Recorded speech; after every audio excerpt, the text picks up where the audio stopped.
Hello, everyone. Welcome to Very Serious Battles Episode 6, I think. I put 6 in the title, but I'm never entirely sure how many episodes of a series I've done.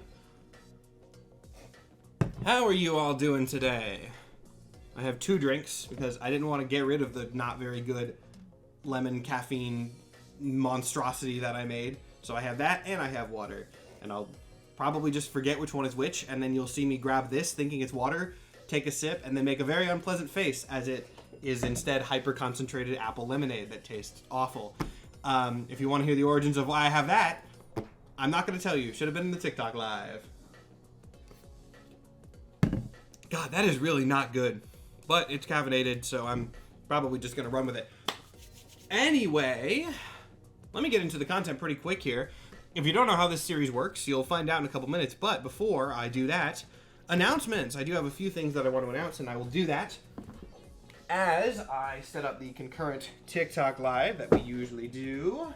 Is that gonna balance right? God, my tripod is like breaking more again, which sucks because I thought I had it decently fixed, but that might have been a little bit arrogant of me.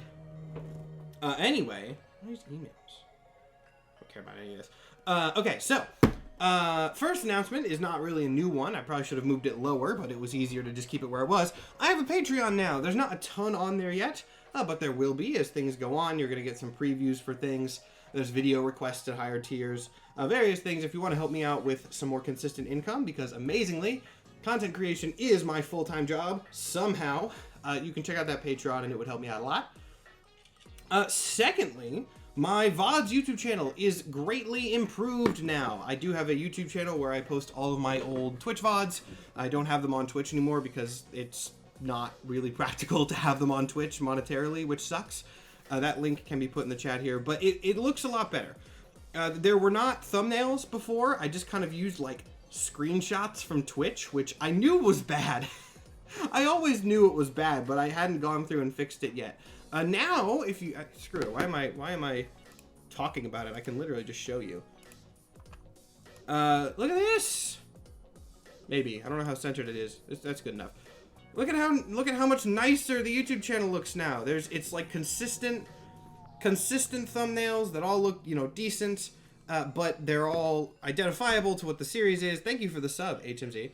Also, I'm super incredibly proud of this one that I made for Matt Nikhil's Funtime Universe. I think it is just the right level of absolutely awful. But yeah, I made like a very, very quick, lazy logo for Very Serious Battles, and Cannon Clash looks nicer now, and this has all been added like retroactively. So the YouTube channel looks good now, is the point. The YouTube channel looks good now. You should all go check it out. I need to hit 1,000 subscribers on there before I can start getting paid, and I would like to get paid for the work that I do. So I would very much appreciate it if you went and checked that out. But one more thing on YouTube, and I promise announcements are almost done. The reason that last week's episode of this series, Various Serious Battles Episode 5, is not up on YouTube yet is because I tried to post it last night, and I couldn't because it got copyright struck automatically for the Frybo clip that I showed about 30 seconds of. So I needed to go through and re-edit it to clip that out, and then I had to upload it to YouTube again and like export the file, and I didn't have time to do that. So it'll be uploaded tonight. I'm gonna have it premiere tomorrow. But yeah, the reason that one's late is not my fault. It's because YouTube. So that's the explanation there. Last announcement, and this is really only one that I put up because it is specifically September 13th. Agents of Hades, the Halloween miniseries that we are doing for D&Dorks, starts 1 month from today. It starts on Friday, October 13th, Friday the 13th for Halloween. It's going to be very fun. It's going to run for 3 episodes, so just everyone mark your calendars for that. One final thing, and this is not really an announcement. Well, I guess it kind of is. I guess I should probably say this. So there have been some slight schedule changes for D&Dorks Outlaws of the Seven. If you don't know what that is, don't worry about it. But there is an increasing odds that the last episode of Outlaws is going to be pre-recorded, just so everybody knows. So we're going to have like a pre-recorded one, and then we're going to air it at the usual time and usual place, so it won't affect too much. The reason that I say that is we need to do some tests on how to make that work. So, also, people are saying, oh, interesting. Don't get excited. It's because of schedule conflicts. It's not because we're like setting up anything new or trying a new set. It's literally just because someone had a last minute schedule conflict. So don't get excited. It's fixing a problem, not trying something new. But just so everybody knows, what we are going to try to do to test that system is we are going to have a probably this upcoming Sunday, a like test subscriber only like rerun stream of an episode of Outlaws. I'm going to make it subscriber only because it's the closest that we can get to private on Twitch while still being publicly available. So if you subscribe, you can get a free rerun thing, I guess. And also there might be like early access sort of to one of the finale because we have to pre-record. It's a whole thing. We're working on it. Outlaws is still happening and the schedule's still basically the same as it was. But just so everyone knows, it's been weird. The current plan, and then I promise I'll shut up and we'll actually get into the stream for tonight. But the current plan is that we would record the finale like a day early. So we would record it on that Thursday and then we would post it on we would do a rerun at the usual time on Friday. But for simplicity, the easiest way for us to record it is probably just to air it on Twitch and then download that VOD and upload or use that as the rerun to make sure that the formatting is consistent. So there may or may not be a sort of unintentional like subscriber only early access thing to the finale on that Thursday night, which that'll all be worked out and I'll announce that as we get closer. But just so you know, we're working on things. It'll be live but also not live yet. That's probably the best way to describe it.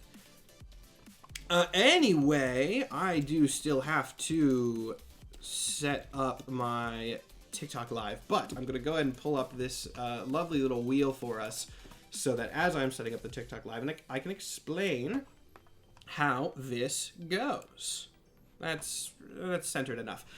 So the way that Very Serious Battles works is it is a sort of versus battle court type thing where we pick random characters from this wheel. We spin the wheel twice, and then we actually do research, not the best research in the world, but research nonetheless, to determine who of the two would win in a one-on-one versus battle. The character's not serious. No serious characters are allowed. They're all supposed to be stupid and ridiculous because this is satire and making fun of real serious power scalers. But the first thing that we do at the beginning of every episode is assemble and refresh the wheel. So what we're going to do now is I'm going to go through in just a second. I'm going to take every character that we had in the last episode off the wheel. And then I'm going to take suggestions from you guys in chat as to who we want to put on the wheel. And we're going to refresh it back up to 100. That makes sense? I think it's pretty straightforward.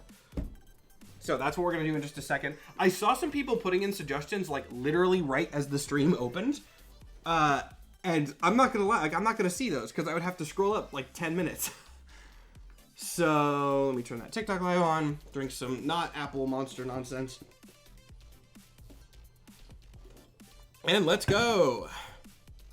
Are normal humans allowed? Oh yeah, I'll go through the rules again once I've removed all the old ones, which I am doing now.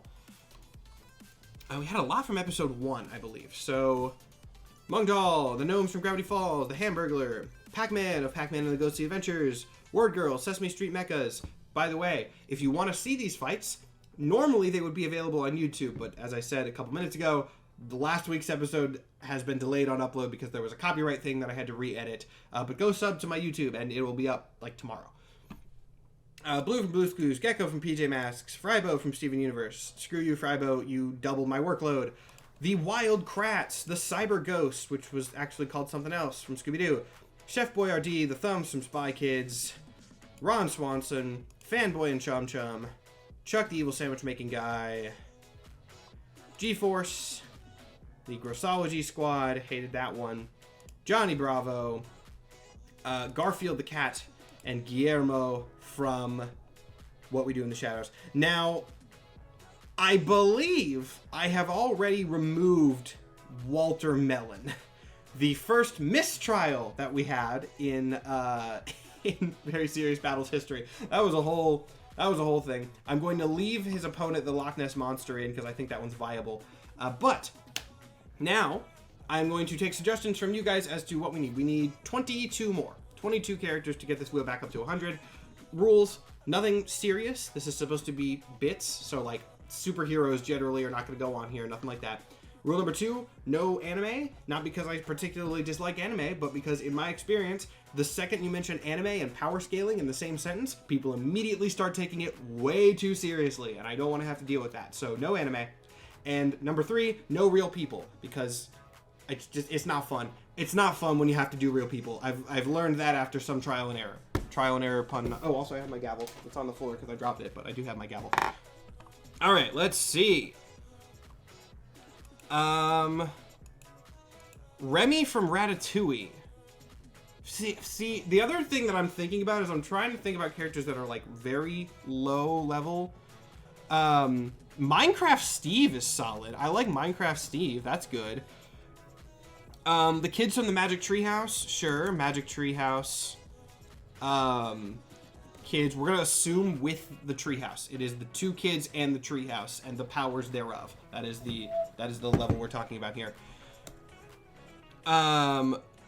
Let's see. Cletus the football robot. Is that another Gravity Falls thing? The Gravity Falls one? Major Monogram and or Carl. Okay, that's good. That's good. Major Monogram, Carl assist. we'll call that. Is Miss Piggy on the list? I do not believe. I think we considered Miss Piggy and never actually put her on. So I will put Miss Puggy. What? Sorry, I read something in the chat. Golden Freddy. I feel like Five Nights at Freddy's is getting too like legitimate for this.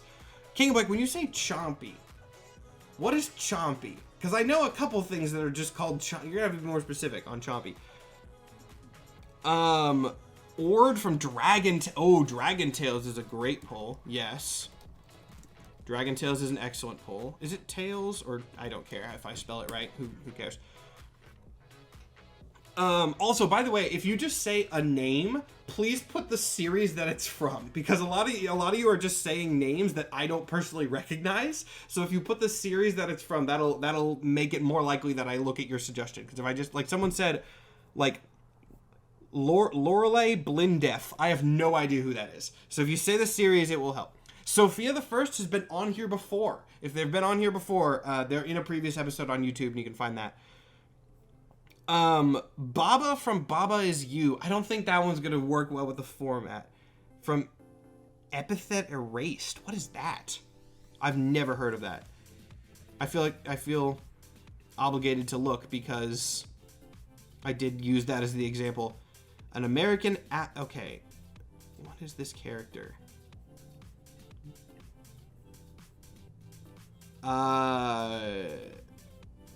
I'll look that up in a bit because I don't know what that is. Oh, Chompy from Skylanders. Okay, I was hoping that's what you meant.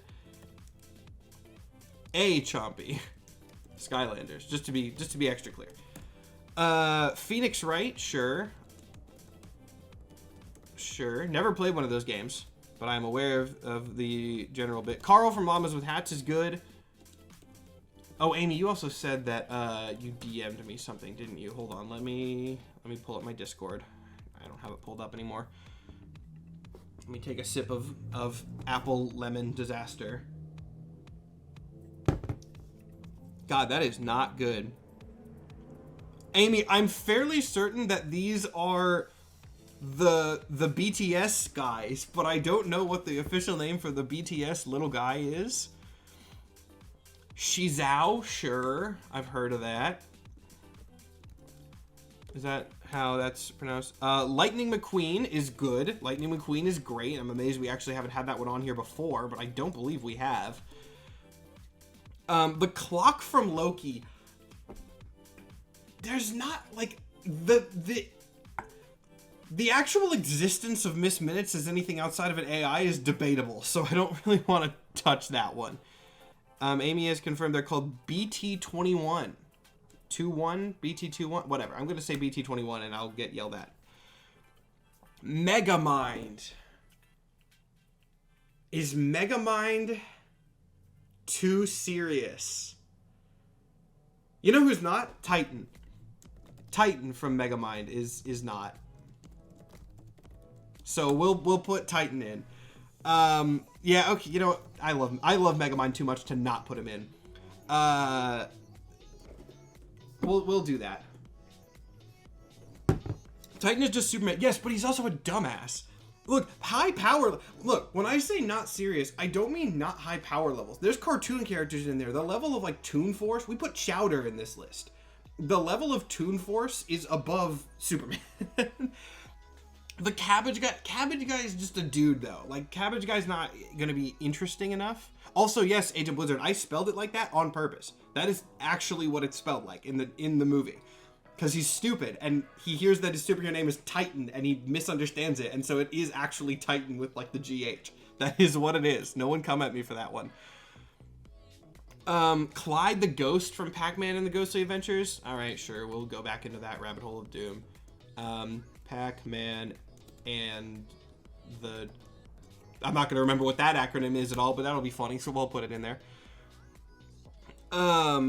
Cat in the Hat from the 20... Okay, the Cat in the Hat, yeah. Cat in the Hat is good. We'll just assume the Cat in the Hat's general abilities, not put it in the movie specifically. How many more do we need? 7. 7 more. Freakazoid. Is Freakazoid not too serious? I don't know enough about Freakazoid. Pinky and the Brain is solid. Yeah. Pinky and the Brain is a good one. Vincent Van Ghoul from 13 Ghosts of Scooby-Doo. I'll have to look at that. Yourself. I've done myself. Both Toothless and Elsa from Frozen, I feel like is getting too serious. Scrat from Ice Age. Sure. Sure. Why not? That's not a good one, but I'll put it in. I believe the Animaniacs we've already done. Also, I've seen people saying Ebony, Darkness, Dementia, Raven. Does... Okay, sure. I'll allow it. I'll allow it. There's got to be someone's power scaled this character before. I'll put it in. Chairhead Chippendale. Who the heck is that? That's a weird enough name. I'm googling it. Oh, it's from The Tick. Okay, sure. 3 more then. 3 more, and then we can actually start getting into the battles themselves. Thomas the Train, I believe, is on here already. I believe we put him on last week and haven't... Yeah, Thomas the Tank Engine's on there. Mario from the show. Mario characters I put on here before, and they've been a little hard to research just because of the amount of Mario that is there. Professor Pericles. Oh, God. Okay, sure. I hate that. That's gonna be one when we get there. That's Edward Cullen from Twilight. I guess if I put the fanfic one. Sure. Don't know anything about Twilight, but I can Google. Xavier from Xavier Renegade Angel. I don't know what that... Oh my God. Oh my God. Hold on. I know what the last one has to be. Yes. Perfect. Eli from... I'm just gonna put... Og. If anyone is able to piece together what Eli AWGF is, I will be amazed. And if not, I'm not going to say it until we roll him. Hydra, I know, calm yourself down. I was doing the wheel. This is what we're going to have for the wheel tonight, though. The way this works, again, we remove them when they get rolled. So theoretically, your character will stay on the wheel until they end up in a battle, whenever that might be, or until the series ends, I guess. But next week, we will refresh the wheel again. So if you did not get your character on the wheel, feel free to come back next week and suggest more. Real quick, before we actually do start this court, does anyone know... Don't Google it, because I don't want people... Actually, if you Google it, would it even come up?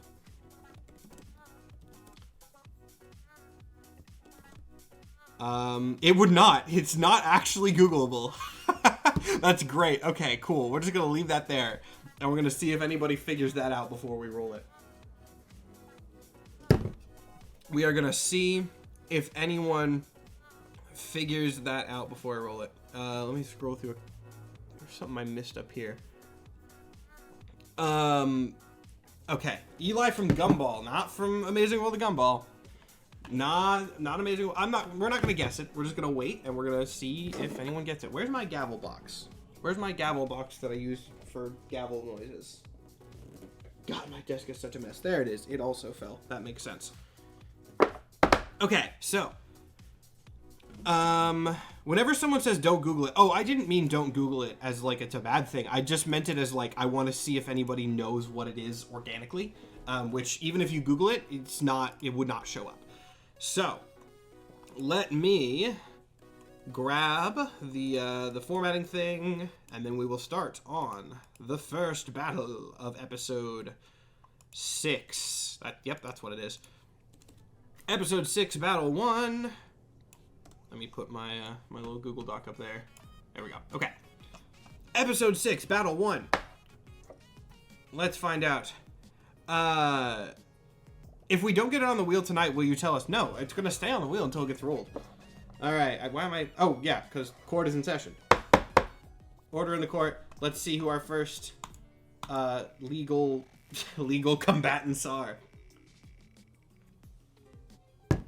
Okay, starting off strong with the biker mice from Mars. They should not be typed in bold. That would mean they're the winners, and that's not what that means.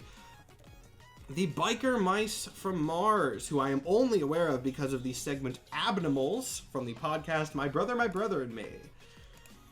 A whole team, too, so we're going to have to figure out exactly how that goes.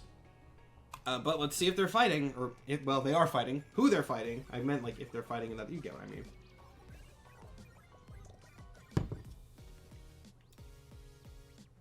Okay. Now, this is a good omen for the court, I think. This is a good omen for the court. Richard Watterson from Amazing World of Gumball. Okay. Richard Watterson, extremely powerful under very specific circumstances. And so, I'll go ahead and say before I even start researching, the main point of debate in this case is going to be whether the certain set of circumstances needed to make Richard care happen. That's what we're going to need to figure out. But as is tradition, we are going to start our research with the first character rolled. I did type in biker bice from Mars, which wasn't what I meant to type in. All right, they probably have their own wiki, right? If they don't, we'll just use their basic Wikipedia, but I don't love doing that. Fandom, biker mice from Mars. This doesn't seem wonderfully updated, but it seems like it'll work enough. All right, biker mice from Mars. Let me move that up a little bit. There we go. Okay. So, the biker mice from Mars. Action animated series. Lasted for 3 seasons. Really, that was longer than I thought.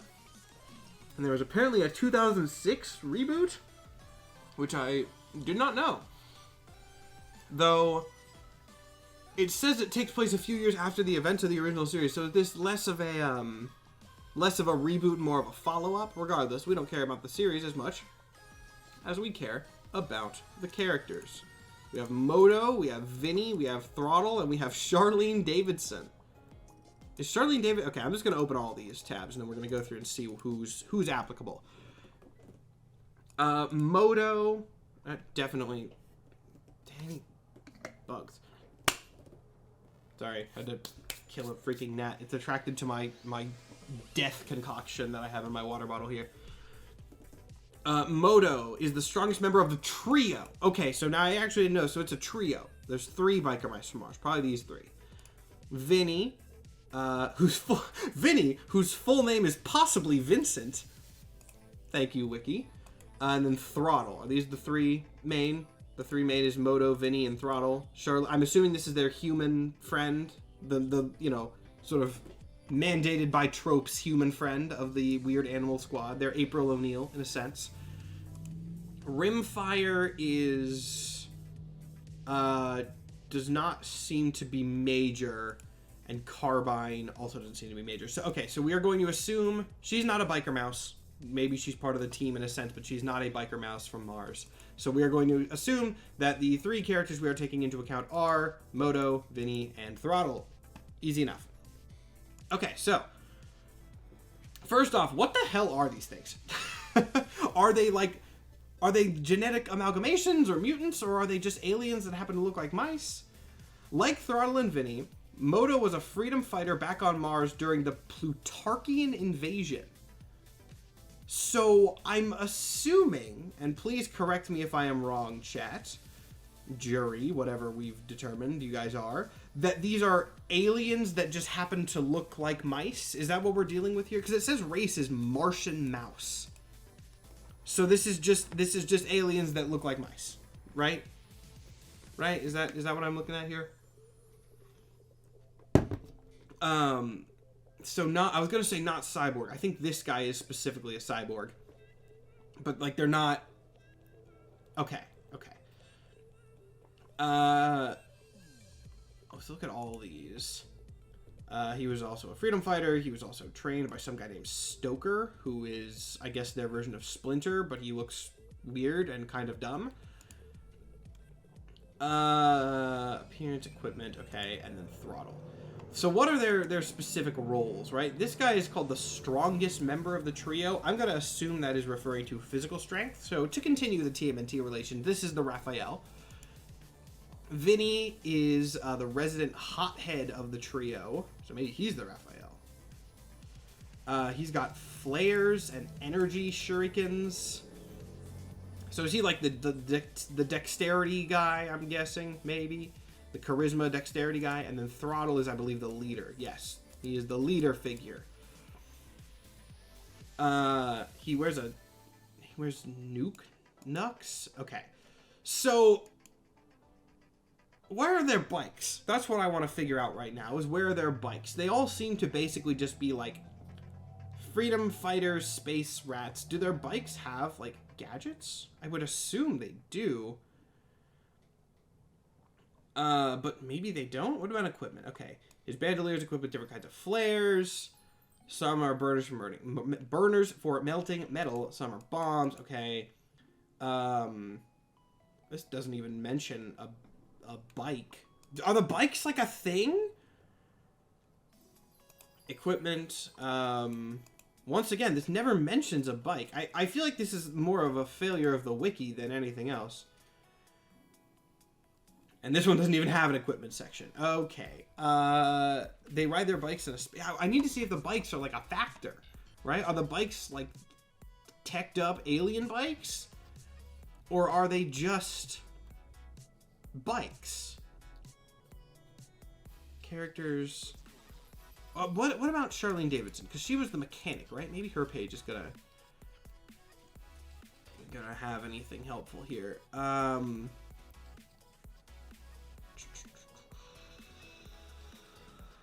This is not particularly helpful here. This is the last thing that I think we need to figure out definitively before we move on to Richard, was what are the bikes?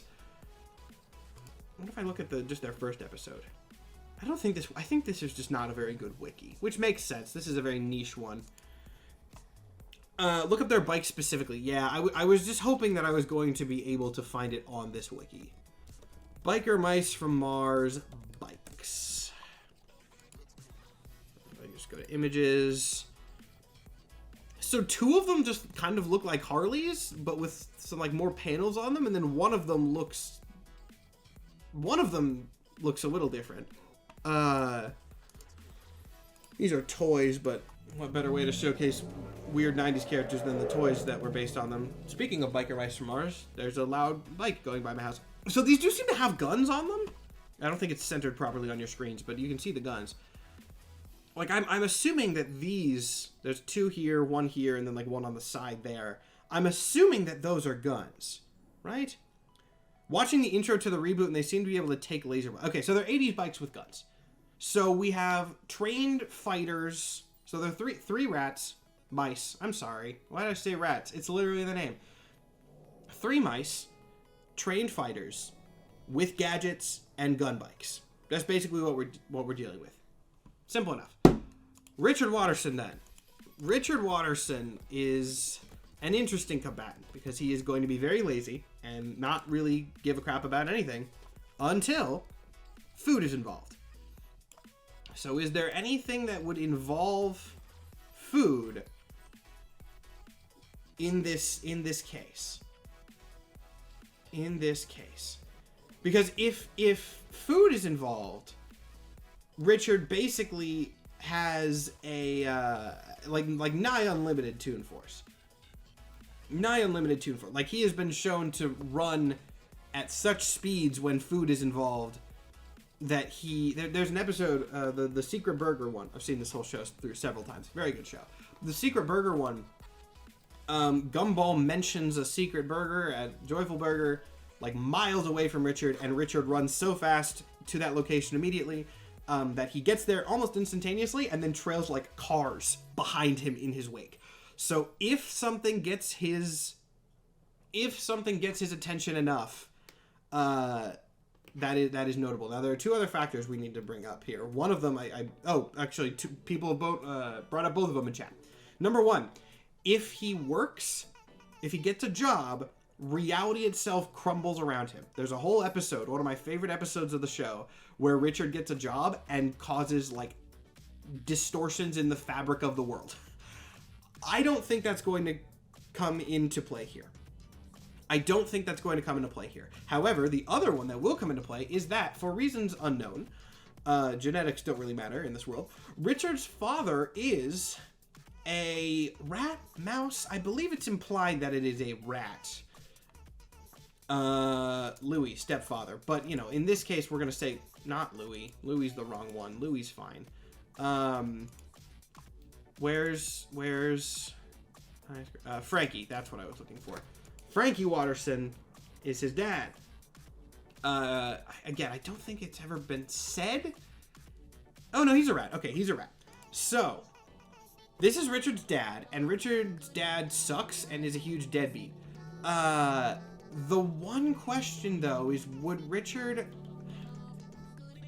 be so outraged by these, you know, sort of buff images of his father that it would spur him to enough action? Because generally, at least for most of the show,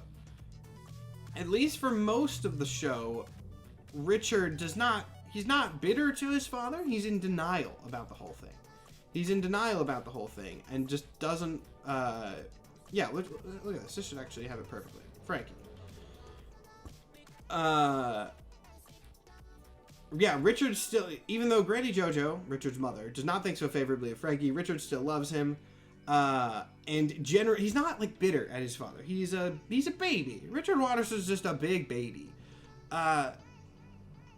But in the sense, what's happening here is that the biker mice are definitely the instigators of this fight, right? Because Richard would not instigate a fight unless food was involved. Would being beaten up by 3 more muscular images of his father be enough to stir Richard to combat?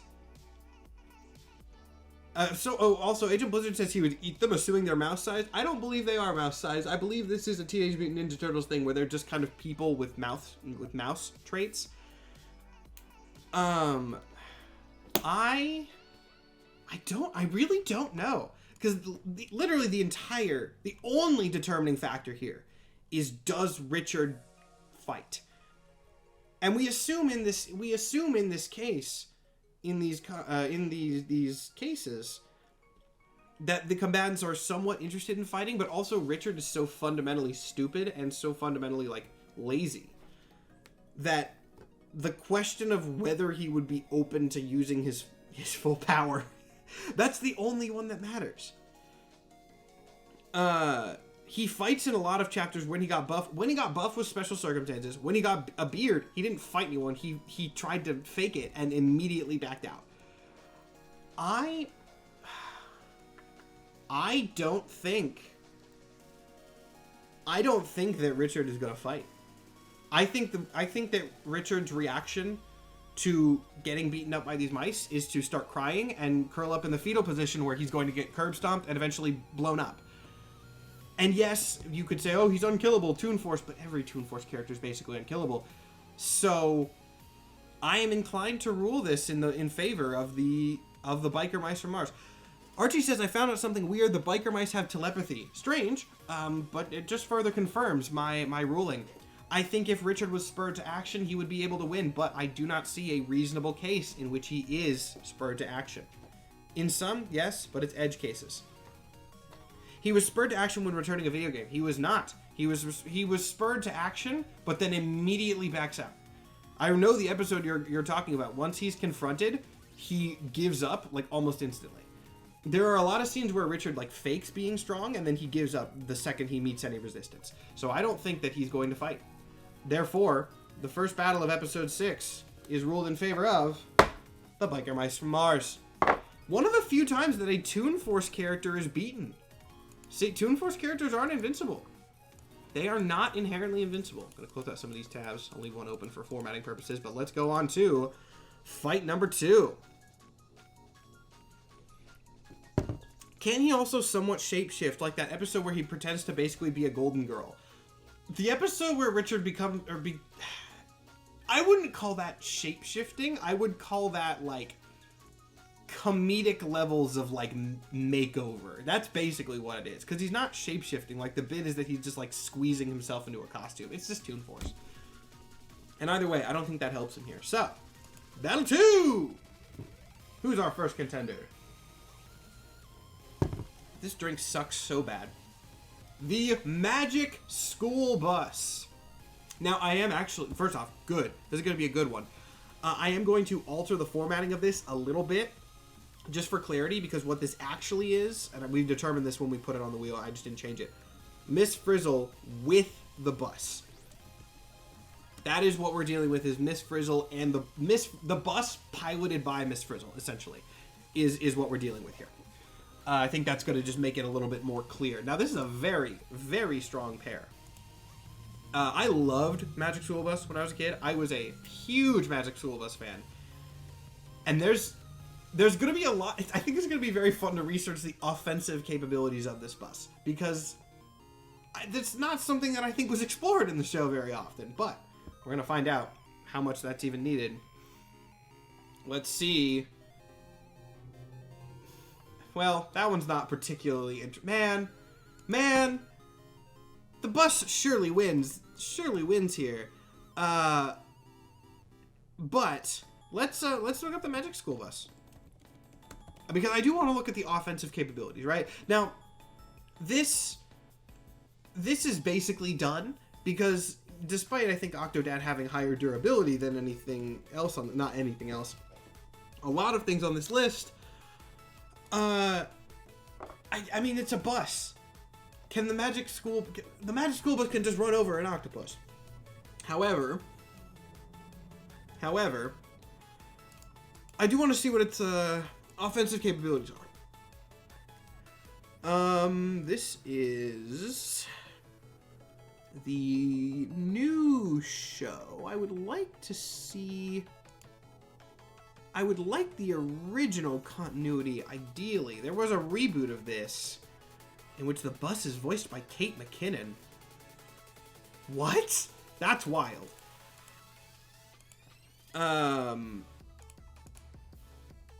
Where's... I don't want rides again. I would like the original continuity, please. This wiki might have been sort of overwritten by the new continuity, which is a little unfortunate. However, I think the powers are probably... Oh, wait, no, this wiki just doesn't make a good distinction between the two. Okay, whatever. We're just going to use this. We're going to just call this good. It's not going to be perfect, but I don't know if the new continuity or the new show and the old show are supposed to be in the same continuity, and I honestly don't really care.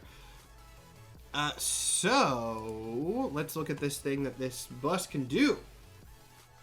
The main thing that the bus can do, if you've never seen the Magic School Bus, is it shapeshifts. It shapeshifts like crazy and can basically do a lot of things. Here's a list of features, which is, I know, very small on your screen. Most of these seem to just kind of be bits. I'm not seeing a lot of,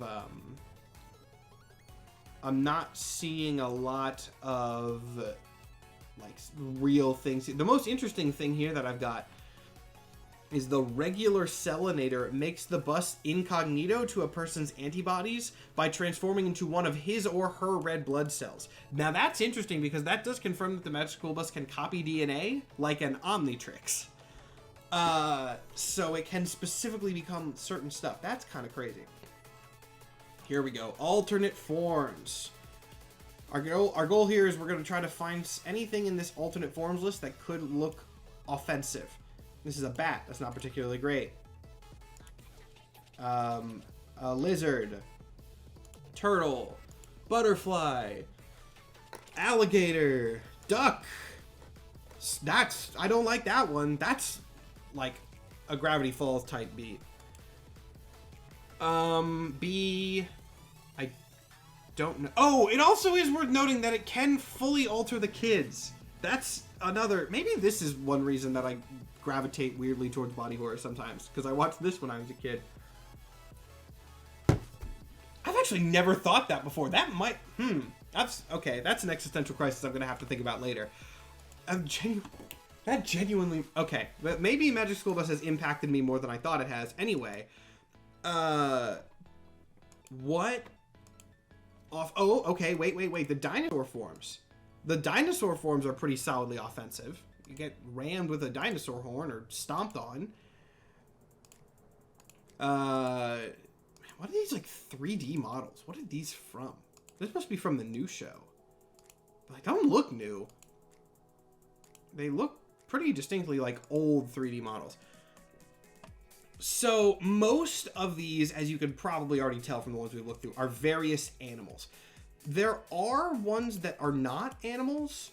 There are episodes that aren't about animals at least, but a lot of those just involve the bus like shrinking or sort of turning into another form. Like if it's exploring weather or something, it'll shrink down. There's a history one, I guess. There's a car. In this one, it seems to be sort of monorailing across DNA, which that's interesting. Okay. So it's strong. It's very strong. I'm not going to click through all of these because I'm realizing as I do it, just the sheer amount of other things. Here's here's a pizza. It can turn into anything. It's Impossible Man. It's an Impossible Man kind of thing where it can turn into essentially anything that it needs to. Man, there's a lot of things here. The bus does care deeply about its passengers. That is also true. The bus is sentient. We did put Miss Frizzle in it as well, but we didn't technically need to.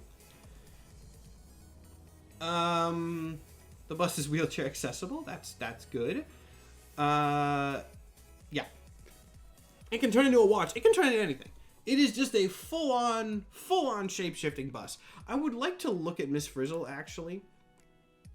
Here we go. I forgot that this is how they did the reboot. Okay. This is something I should have known at the start. So this is the reboot Miss Frizzle. It's not a new Miss Frizzle though. This is in the original continuity. And it's her sister, which is fun. So this is the one we are taking here. We are taking the original Miss Frizzle. The bus is presumably the same, but we are taking the original Miss Frizzle. What abilities, if any, does she have? And if we can... Oh, here we go.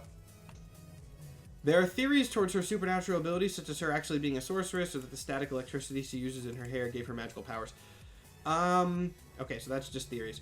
Man, this is the best kind of teacher. I've actually had, like, teachers and professors that remind me so strongly of Miss Frizzle. The teachers that seem like they're secretly wizards are the best teachers. Okay, trivia. Let's look at some of these. Her first name is Valerie, which is kind of not funny. It's just something I didn't know until now. let's see. I'm trying to... Oh, in later media, she is revealed to have multiple degrees, including a Master's of Science, Doctorate of Education, and a Doctorate of Philosophy. Okay, so yeah, she has a Master's and 2 doctorates. Neat. Let's see.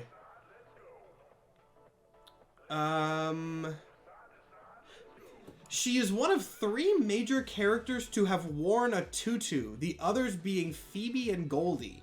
In each case, it was in the context of a circus act. That's... Sometimes you get things on wikis that are, like, so specific that it becomes suspect, you know? I'm not gonna go into detail, but, like, why does that need to be on here? That's not really trivia. That's so specific that I'm curious as to the motivation of adding it onto this list. Anyway, I'm not finding... I was hoping that there would be some sort of record of what her, like, abilities inherently are. Because there's... Like, we can find something. We can find something. Hold on. I do believe that she has some level of magic powers herself. But... I don't... Maybe I'm just assuming. Maybe I'm just assuming that by the fact that she's got the cool bus. Though...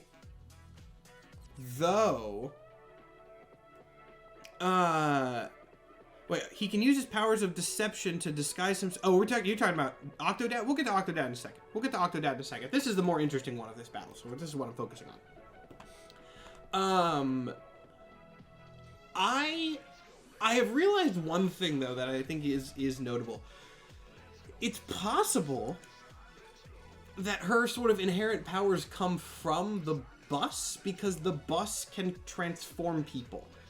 Like, yeah, if she has done something in which case where she can, like, bench press 400 pounds or whatever, the bus can transform its occupants. Did the bus give her super strength? Because theoretically she can do anything that we're dealing with an Impossible Man situation.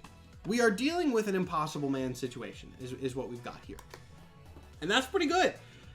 That's hard to beat. So let me look up Octodad from the game Octodad. Is there going to be an Octodad wiki? That might be too niche. No, it's here. Octodad's an octopus. Now there is an interesting question here with Octodad, which is that the bit with Octodad is that he's an octopus and everybody thinks he's a guy. Miss Frizzle, however, does... There's a better image, by the way.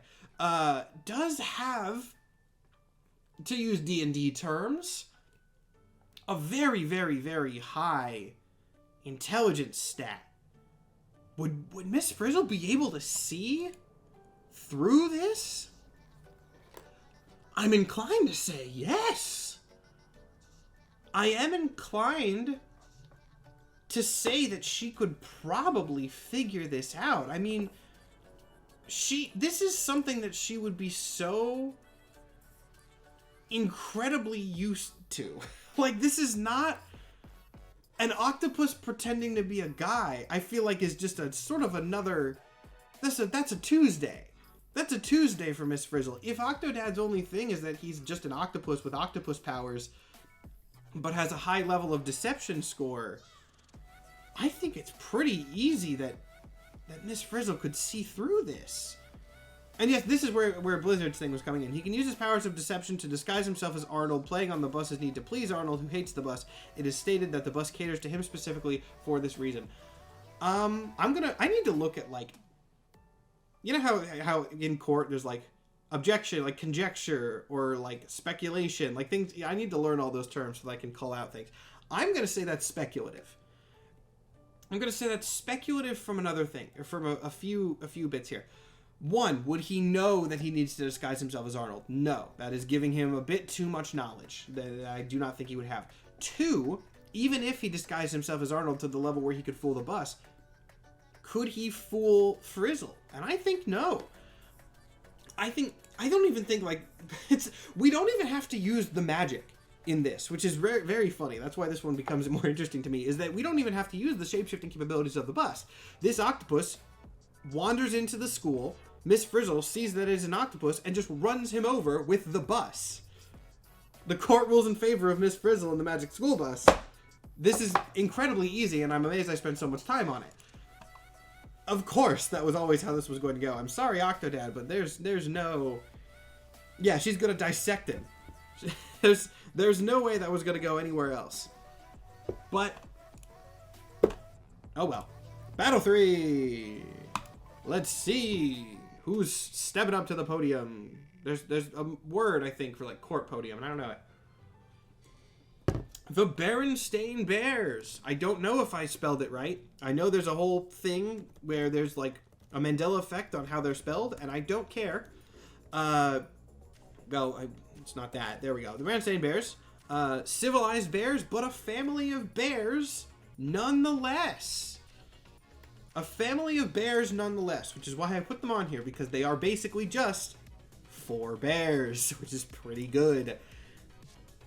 So, the stand, it probably... oh, it's approach the bench. That's what it is. And you want to know the only reason? You want to know the only reason I remember that it's approach the bench? It's because of that clip from What We Do in the Shadows of Laszlo, where he's in a courtroom and he goes, "May I approach the bench?" Someone goes, "What?" He goes, "I said, may I approach the bench?" What did you think I said? Anyway, who else is approaching the bitch? By which I mean me. The worst! The only Ben 10 character that I did allow in this list because of it being inherently a comedic bit. This is going to be a pretty good one, actually. This is going to be a pretty solid one. So, let me pull up some info on the bears. Okay, let's see. The Berenstain Bears. Oh, I did actually spell it right. Amazing. Well, they have their own website. Now, historically, while you'd think websites of specific characters would be great as a primary source, historically in this courtroom, they're not at all. But we are going to look first, because I feel like that's just the best thing that we can do. Welcome to Bear Country, the official home of the Berenstain Bears. Very bare-bones website. Oh, that's... okay. About... Big Honey Hunt. History. Ah, here we go. Oh, wait, no, that's the... dang it, that's the history of the people. I don't want the history of the people. I want the history of the fictional characters. It's also very sad skimming through it. Q&A with the bears. This is not the Q&A with the bears. This is the Q&A with the people. The Living Light series. What? Oh, this... okay, that's Christian stuff. And while we do have Bibleman on here, not going to worry about that now. Okay, so this is not as helpful as I was hoping it would really be. I mean, it's just 5. I said 4. I think it's 5. It's just 5 bears. Do we even need to... yeah, I don't even think we really need to worry about scaling it. It's 5 bears. Bears are very good at fighting. Actually, wait, hold on. This we should determine. What type of bear are the Berenstain Bears? Are they brown bears? Are they grizzlies? I don't think it makes too much of a difference, but I feel like we should do some level of guessing here. Grizzly bears. Noted. All right. Ben 10, the worst. This is the worst. He's a comedic alien from Ben 10. One I have not made a video on yet, but probably should. I feel like it would be decently popular. This is from a series or an episode in which it acknowledges a question that was often raised in the Ben 10 fanbase up until Omniverse, which is like, does the Omnitrix have unhelpful aliens in it? And the answer is 100% yes. The Omnitrix has aliens that are just never used because they're unhelpful, mostly. And the worst is one of these. That said, he does have some level of ability. That being, he is basically indestructible. He cannot be hurt. He is not even like in a Toon Force way, like kind of a little bit Toon Force, but he's just sort of bouncy. No, Walkatrout is the bouncy one. He is just indestructible. Now, notably, although he is indestructible, he does still feel pain. So that's bad. That's not great. Let's see. He is an organic being, so he can be aged to dust by a time ray, which I don't think that the bears that live in bear country have a time ray. Sharpened Tadenite can maybe break his skin, but Tadenite's like a super material. The worst needs oxygen to breathe, meaning that he can neither breathe underwater or survive in the vacuum of space. I don't think that the Berenstain Bears are going to be able to, or not really going to be able to. Well, they're not going to be able to, they're not going to be able to put him in space, or no, to put him underwater. So could the bears suffocate him? Maybe, but would they know? Would they know to do that? Because that's the thing about this one, is that this is very much a stalemate type of thing. Because the bears, while the power of 5 grizzly bears is quite strong and could beat a lot of characters on this list, it is very normal. It is very down to earth, at least relative to the normal levels of this series. And there is nothing sort of supernatural that they could employ to beat the worst. So, but here's the thing. This is going to be pretty easy. Yeah, I didn't mint. You got there right as I was about to say it. The worst doesn't have any way to beat bears. Not even like the baby. That's pretty solidly. The worst does not have any way to beat bears. And therefore, I mean, I think this is just sort of a protracted fight. If we assume, let's assume not giving up. Because if characters give up and leave, that's boring, right? Let's assume we put them in like a time sped up simulation in which these bears are just trying to kill this guy. Since there is no way that the worst can end the fight, I do think it is believable enough that eventually they would try to suffocate him, and that is going to be the end of things. I think that's probably the only way this is going to go. I don't even really have a lot more to analyze because these are both pretty simple. It's an indestructible little yellow booger versus 5 bears. And the bears are decently intelligent, so I think that's how it's going to go. I don't have a lot to say. This will be a nice quick one. The court rules in favor of the bears. Bears versus worst. The court rules in favor of the bears. All right. Battle 4. Just nice and quick one. Just a nice and quick one. Yeah, what's to say he can't choke them? You mean, what do you mean choke them? He's too big to fit in their mouths, and it's not like he's gonna choke. You can't choke a bear. That's not, the bears win. The bears win. I don't have to analyze this too deeply. The bears win. Let's spin that wheel.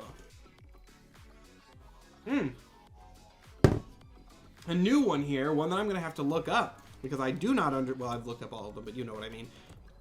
I have no idea what the sort of standard vampire abilities of Edward Cullen would be compared, well, no, to be more specific, I have no idea what the vampire abilities of Edward Cullen are compared to normal vampires. So, I feel like that's going to be a pretty easy thing to research, though. That shouldn't be difficult. Twilight Wiki's got to exist, and that'll be pretty straightforward. Compared to another new one, Chairhead Chippendale, who I did not look up in too much detail, but I know that he is a supervillain from The Tick. So we're going to assume that's a decently interesting matchup. Let's pull up the Twilight Saga wiki for Mr. Robert Pattinson himself, Edward Cullen. Edward Cullen, born Edward Anthony Mason Jr. on June 20th, 1901.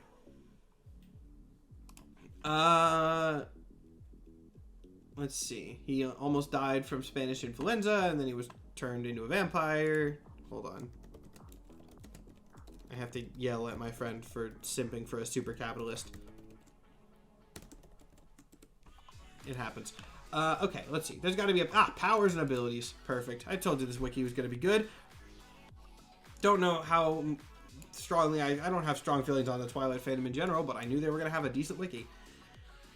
Okay, let's see. Edward is the fastest vampire in the Cullen family. Okay, so I don't know what the standard for that is, but good to know. Fast. Sipping for Renata. Yep, Archie got it. He is also a skilled fighter in the Cullen Coven, but for his speed rather than being the strongest. So super speed? Are we talking like someone's gonna know. What level of super speed are we talking about here? He has sharp senses, superhuman strength, speed, endurance, healing factor, and agility. Okay, so standard like comic book vampire type beat. I know he's not a comic book character, but you get what I mean. He describes himself as the most dangerous predator in the world, whereas his appearance, scent, and voice are enormously attractive to his prey. Oh, shut up. Doesn't need to breathe. Can't digest human food. And then he has telepathy. He can read minds.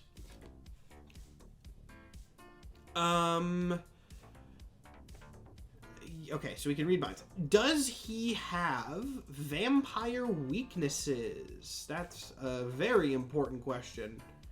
I honestly forgot who he's fighting already, but does he have vampire weaknesses? I feel like I've seen clips and memes from Twilight where he is in the sunlight, so I'm gonna assume he doesn't have... Yeah, he sparkles in the sun. Okay. I wasn't sure how much of a joke that was. I've heard that before, but... So this is a blade. This is a blade type thing. We're dealing with telepathy blade. Maybe not as good of a fighter. I'm gonna assume probably not as trained a fighter, no weapons, but this is a blade type thing. The only way Twilight vampires can die is being ripped apart and set on fire. Alright, cool. Well, I have no idea what Chairhead Chippendale does, so this is gonna be a learning experience for... Oh, I'm sorry. It's Chairface Chippendale. I've been saying it wrong the entire time. It's Chairface Chippendale. My apologies to Mr. Chippendale. Anyway, if you didn't know what he looked like, you probably could have guessed. You probably could have guessed. Let's see. So he's got a chair for a head. It seems that he's been born that way. He's a swordsman. He is one of the city's greatest villains. American made. Yep, that's exactly the kind of nonsense I would expect from the Tick. So this, I'm kind of seeing this as like evil Batman. Like if he's got just immense wealth. Oh! The only thing noted in his weapon. Okay, well this is interesting. Because we just established that the only way Twilight vampires can die is by getting chopped up and set on fire. And the two specific things noted in this wiki are he's a good swordsman and he has a heat ray.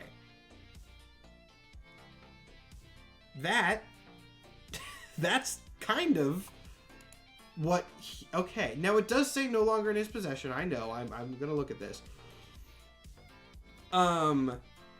Okay, now I am going to, you know what? I am going to actually overrule that because this says its status afterwards is unknown after he gets stopped. So I'm going to attribute that to this being a sort of villain of the week style cartoon show where it's like Dr. Doofenshmirtz probably, I'm assuming. Where it's like we never really, if an Inator doesn't get destroyed, we never really see it again. But, you know, he maybe still has it, maybe he doesn't. I'm going to assume then that he still has it. I'm going to assume that he has it. Okay, so. Heat ray may work, but the sword would shatter against Edward's skin. Okay, so. But, I mean, the heat ray is probably pretty good. His arsenal is. It also says his arsenal is full of weapons. Is there another shot of what sort of weapons he has? Because another thing is people are saying, like, yeah, the sword would shatter against his skin. But we are dealing with sci-fi weapons here. We're not. It's not necessarily a normal sword. We have arsenal. And arsenal with heat ray. That's pretty good. I mean, that is a kind of a counter. Don't all the Inators get destroyed? You know what I meant. Don't be pedantic. Let's see. Can I get a better... Can I get a better scaling of what weapons he has? Let me see if the awful versus battle wiki has this. Because I hate that wiki. But sometimes it has things. And it does not seem to... It does not seem to, unfortunately. Okay. Okay. Yeah, this is an interesting one. Click episodes. Oh, that's a good thought. Not as many episodes as I was thinking, which is probably good. But yeah, you're right. If we look at, there's really not that many episodes. Silent cameo pictured. For being the greatest villain, he's only in like 4 episodes.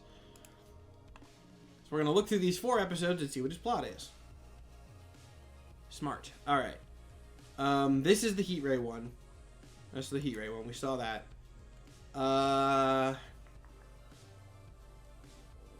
Is my blood sugar dropping? I'm getting a headache. Let me check that really quick. Maybe this awful caffeine creation that I've made is just doing bad things to my brain. I'm not going to drink this anymore. It's not good.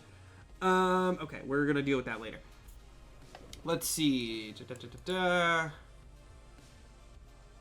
not even seeing... Okay, it doesn't look like Chippendale is the main villain of this episode. It looks like he just appeared. Chairface Chippendale. He recruits them into his scheme to aggravate Dinosaur Neil to an extent that Neil will return to his giant dinosaur form. Seems like he just kind of masterminds stuff and has like agents. The Indigestible Man attaches a device to Neil's insides that allows Chairface to take control of Neil remotely. That's interesting. He does have some level of mind control tech. And then Tick versus Science. So, okay.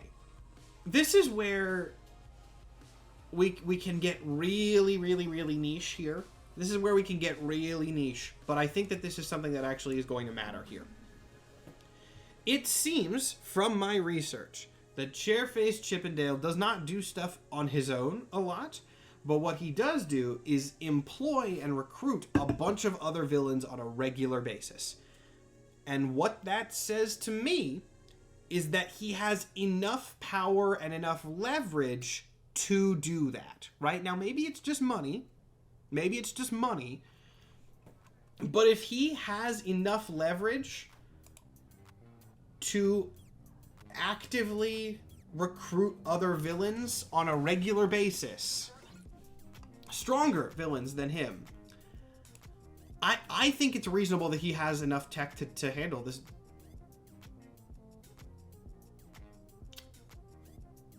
I just had a thought. This is stupid. This is not a good thing. This is not a good way to do this sort of case. Twilight vampires still do the neck biting thing, right? You see where I'm going with this? You see where I'm... Does he have... He doesn't... Does he have blood? He's got a chair for a head. Oh, screw it. He's got a heat ray. I'm ruling in favor of Chairface Chippendale. The court rules in favor of Chippendale in the case of Cullen v. Chippendale. He's got the giant heat ray. He has other gadgets. He has enough resources to recruit other villains. I think he can take care of it. If he is a recurring villain of the Tick, I think he's going to be fine enough to handle. Wood also splinters, and we all know how that can go. True, I mean, supposedly Cullen doesn't have the weaknesses. But first off, I want to address something, by the way. This is a brief tangent, but it's relevant enough. I see people sometimes, like, complaints, like, why do vampires get killed by a stake through the heart? Wouldn't that kill anybody? That's not a weakness of vampire. Anybody dies if you put... Yeah, that's the point. It's that they can only be killed. That is one of the things that can kill them. It's not like that's not going to kill anyone else. It's just that is a weak point for them. That is it is something that they do not have defenses against and can be killed by that, like other people. It's not that kind of thing. Anyway, I think it's reasonable that Chairface Chippendale wins. Is this a court case that is a little bit stupid? Yes, but also I don't think this is going to be one where we get the most definitive answer in the world. So we're just going to put that down. Hi, the choice. Spin the wheel. Battle 5? 5. Battle 5. The entire crew of Yo Gabba Gabba. There's a bunch of them. There's 5. It's Power Rangers, right? It's red, blue, green, yellow, pink. Not entirely Power Rangers, but close enough. All right, let's see. Who's Yo Gabba Gabba going against? I have no idea what the power scaling on that's going to be. That's going to be an interesting one. Versus Ace Ventura. See, Ace Ventura was one that I debated putting on here. I have not seen Ace Ventura. I feel like I'm going to get yelled at for that, and I do not care. Is Ace Ventura just a guy? Is Ace Ventura just a guy? I don't know. We're going to find out. But as is tradition, Yo Gabba Gabba is first. Do we want to include Lance Robertson, which I have just been informed by the internet is DJ Lance Rock. This guy was in something else, right? This guy was in something else, like, more recently, and it was... No, maybe not. Okay. Yo Gabba Gabba Wiki. Let's look at this, this crew here. Hold on. I still have to yell at my friend for simping for Super Capitalist. That's still ongoing. Okay, Yo Gabba Gabba. The Gabbapedia is what this page is called, which I enjoy that. Let's get rid of all of these. The Gabbapedia. Muno, Fufa, Broby, Tootie, and Plex. And DJ Lance. Maybe... Someone in chat said that he brings them to life in the intro, which I was not aware of, and I haven't seen this show in a long time. I remember, like, seeing a few episodes of this show. Premiering in 2007. I mean, I was the right age. I just don't remember it. I don't know. Oh, this is... Okay, well, this is discouraging for the wiki being helpful. That's the whole... Are they all... Oh, no. Oh, okay. All of the monsters have pages, but someone just didn't really care that much about DJ Lance. All right. Well... Oh, wait. DJ Lance Rock. Oh, no. Oh. DJ Lance Rock. This... Okay, so this wiki's just weird. What the heck is Google? Google from Yo Gabba. That's cursed. I really don't like this. This feels like a creepypasta thing. Like, do you guys remember the character Google from Yo Gabba Gabba? He showed up on my TV and then I died. Like, this is just an off-brand creepypasta. I'm curious, what actually is Yo Gabba Gabba? I would have been around the right age, but this is one I know nothing about. It's in the same genre as, like, Barney, I would say, and, like, Sesame Street and those. I don't really remember the differences between them, but it is in the same genre of, like, people in big suits dancing around. Okay, so, let's look at these. Muno, a red Cyclops. He's the tallest Gabba of all. Okay, so I guess they're called Gabbas, which I didn't know. Trivia. He is a recycled version of Cyclopsis and Cyclopfenstein from the Aquabats. Okay. Oh, they are kids, which is notable. So he is a big sort of cactus Cyclops tube man. And his height is apparently 3 inches. Is this what people were referring to when they said that DJ Lance Rock brings them to life? Are they toys? Is that what we're dealing with? Are they toys that become real? And then he cried hyper-realistic blood from his hyper-realistic eye. Yeah, that's Google for you. Yes, they're toys. Okay. Now, this is an important question. Do they become human-sized when DJ Lance Rock does his sorcery on them? They're toy plus statue. So, yeah, do they become... Someone said no, and then someone said yes immediately. I'm going to pull up the intro for myself. I am now scared to show any intros for things on this show because, as I said at the beginning of the episode... The reason last week's isn't up yet is because part of it got copyright struck, so I have to re-edit it before I post it. So, unfortunately, I'm not going to show you guys the intro because I don't know what the legality of that is. but I'll narrate this awkwardly.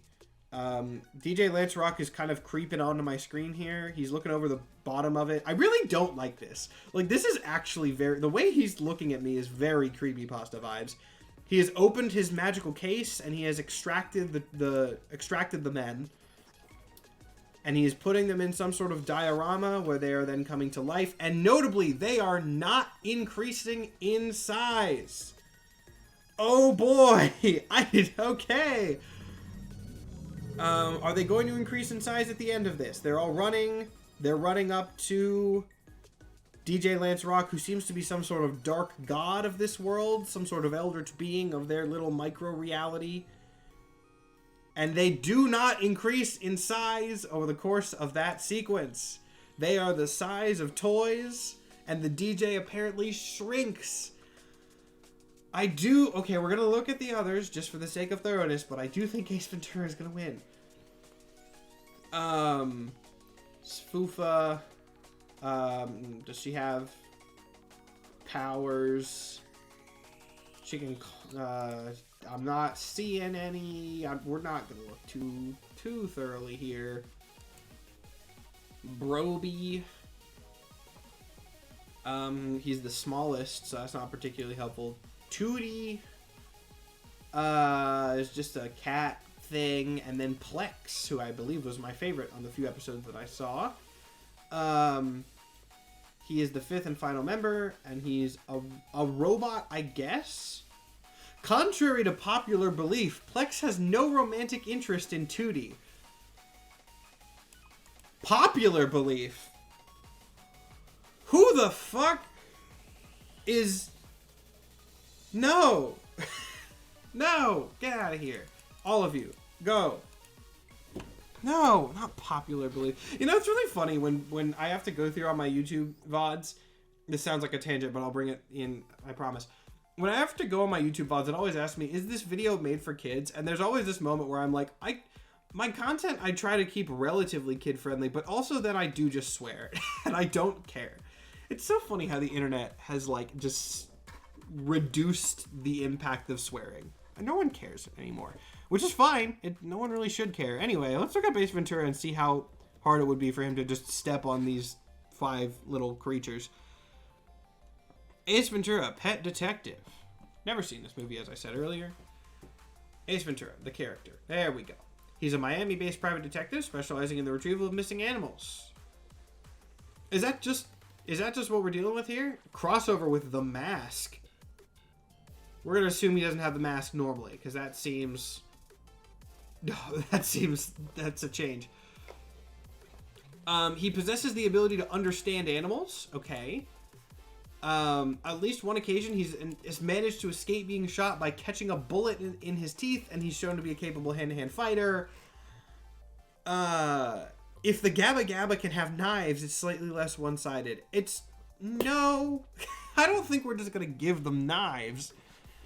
I mean, yeah, when I put Yo Gabba Gabba on the wheel, I was not aware of the fact that they remained as like 3 to 4 inch vinyl figures. That is not what I thought they were going to be. I did not assume that. And so I maybe wouldn't have put them on the wheel if I had known that, because they're just toys and they can just get stepped on by Jim Carrey. So there we go.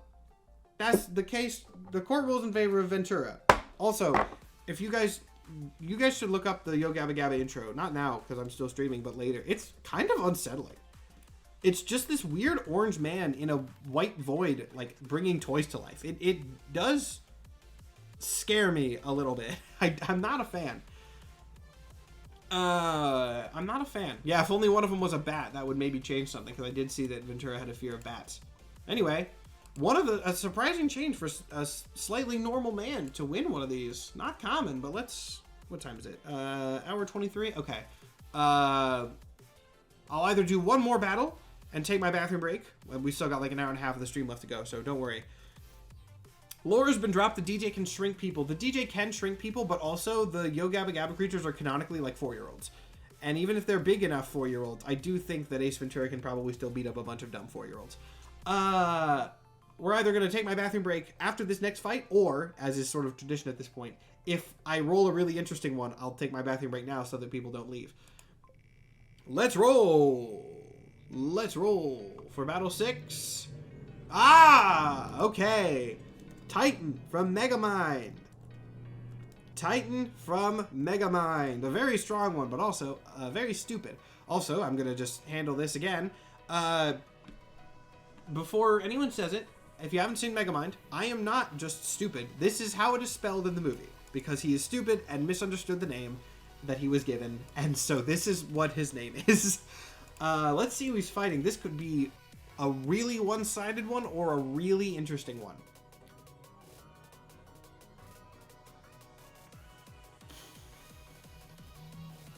And I don't... Okay. What level of Toon Force is present in the Winnie the Pooh universe? In the Winnie the Pooh universe, Roxanne spells it Titan, he himself does not. Yeah, no, Roxanne and Megamind both spell it Titan the correct way, but I think it's much funnier to do this one, so we're going to go with that. None, they're stuffed animals. We're assuming the actual like residents of the 100 Acre Wood, the sort of, be they imaginary or magically enchanted, whatever. We are assuming the quote-unquote real ones, right? Let's see. I'm looking him up first. I know I shouldn't do that because of tradition, but also it's just tradition, so who cares? And I looked him up first without really thinking about it, so we're gonna look up him first, and then we'll move on. Hold on.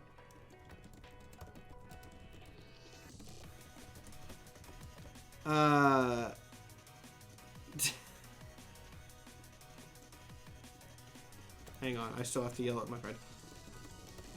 This is important. Okay. Here we go. What? So obviously, okay, now I've noticed something that we're going to have to address here, but we'll get there.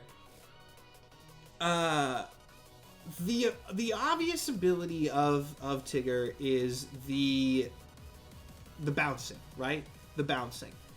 However, there's another factor that we need to consider. Actually, two factors that we need to consider, and I don't know the answer to either of these. One, are we assuming there's Toon Force?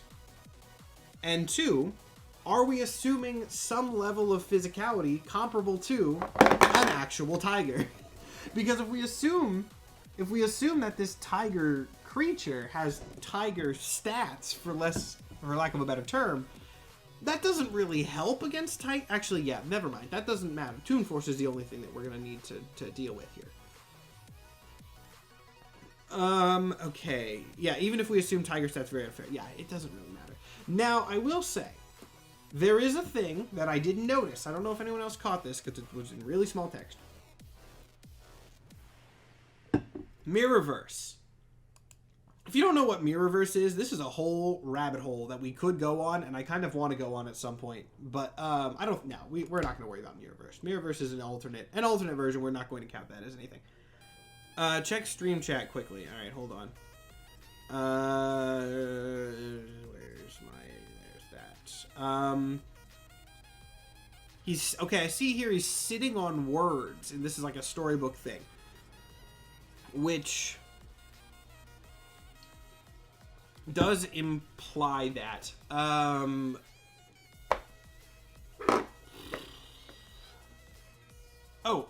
Powers and abilities. Incredible bouncing abilities and super strength, and then in parentheses it says super duper super sleuths, and I have no idea what that is, but I'm gonna Google it. Super duper super sleuths. Okay, so that was a little bit more. I was expecting more emphasis on sleuths, which is a word that I do not like to say. And I should have, I guess, been expecting more emphasis on super. Are we assuming this as mainline or not? Because this does add,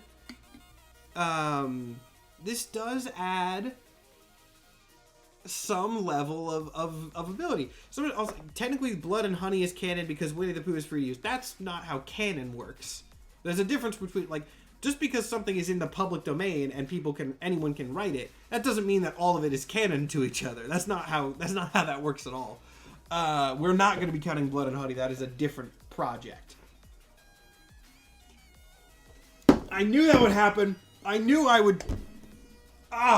having the 2 drinks would catch me off guard. That was not water. Ugh, God. I knew that would happen at some point, and I still let it happen to myself. Oh, that drink tastes so bad. That's like battery acid. Oh my God. Okay. If there's a mirrorverse, there's a horrorverse. Well, no, but that's not how, like, look, as someone whose job, what did you just drink? Ghost Energy sour green apple mixed with lemonade, which I tried because the ghost apple was bad, and I tried to mix it with lemonade to make it different, and it just kind of became worse, and that was not a good idea. Anyway, we're gonna go on a little bit of a tangent here. I'm actually gonna turn on the. No, I don't need to turn on the big can for this. As someone whose job and therefore a good chunk of their life deals with canon, not everything is in a multiverse with each other. Not everything is in the same multiverse as each other. And not every iteration of a character from like different points and different sources is canon to each other. That's not how canon works. You have to look at who is making it. Canon is determined really only by who is producing the media. So no, Winnie the Pooh Blood and Honey is not canon to the Disney Winnie the Pooh. They are 2 different versions of the same character. They are not related to each other beyond that. That's not how that works. Anyway, yeah, this is Disney's Tigger, not multiverse Tigger. Not that. It's not the same thing. Not every version of a character is multiverse with each other. Spider-Verse, I love Spider-Verse. But Spider-Verse and MCU multiverse discourse have really kind of wrecked what a lot of people's perceptions of multiverses in media are. Because it's not... It really shouldn't be... Not everything is what Spider-Verse is. You know what? That's the easiest way I can describe it. Is not everything is what Spider-Verse is. And even within Spider-Verse and the Marvel multiverse and stuff, like, the continuity that the Marvel Spider-Verse has, awful, horrible, none of it makes any sense. Which it's fine, you know. I get bent out of arms. I meant up in arms and bent out of shape, and I kind of spoonerized those. Sure, I get bent out of arms about those. Because again, it is my job to do so. I deal with canon all the time. It's like what I do every day. But like, multiverse concepts are wrecked in media, and that's why, aside from the Spider-Verse movies, which are great, and I do want that 3rd one to come out and be good, like, the concept of the multiverse in the general perception of the public, it's been so bastardized and flanderized outside of its normal levels, and it's just a mess. It's a mess. So that rant about the multiverse over. If you guys want my rant about why specifically the Marvel multiverse continuity is just it's a dumpster fire caught in a tornado right now, I'm willing to do that. But also, yeah, don't even get me started on Omniverse. Ben 10 uses the word Omniverse as an Omnitrix riff, but the Omniverse is no. Anyway, I've been thinking about Tigger too much, because it doesn't matter. It doesn't matter. Megamind Titan is going to destroy this. I also just want everybody to know how incredibly nervous I am as a content creator who has been put in a situation where I have to say this word repeatedly on a live stream. Because obviously, like, it's so close. It's so close. And I'm doing my best to minimize any risk of a slip of the tongue, but like, I said bent out of arms a second ago. Like, my speaking ability is decent, but it's not perfect, and I'm so scared. So let's move on to this one, which I can say with no fear. Titan. Basically Superman, right? Basically Superman. Is there a power section here? There's not. What if I go to... Okay, weird pull here. What if I go to Metro Man? Because if Metro Man has a power section, it would by definition be the same. Metro Man. I was hoping I could just sort of bounce around, and that did not work. Metro Man. Oh, it's apparently got a space in it. Okay, let's see. Metro Man. He's a superhero that has super strength, flight, laser vision, invulnerability, and great hair. I mean... Man, what is with the road outside my apartment today?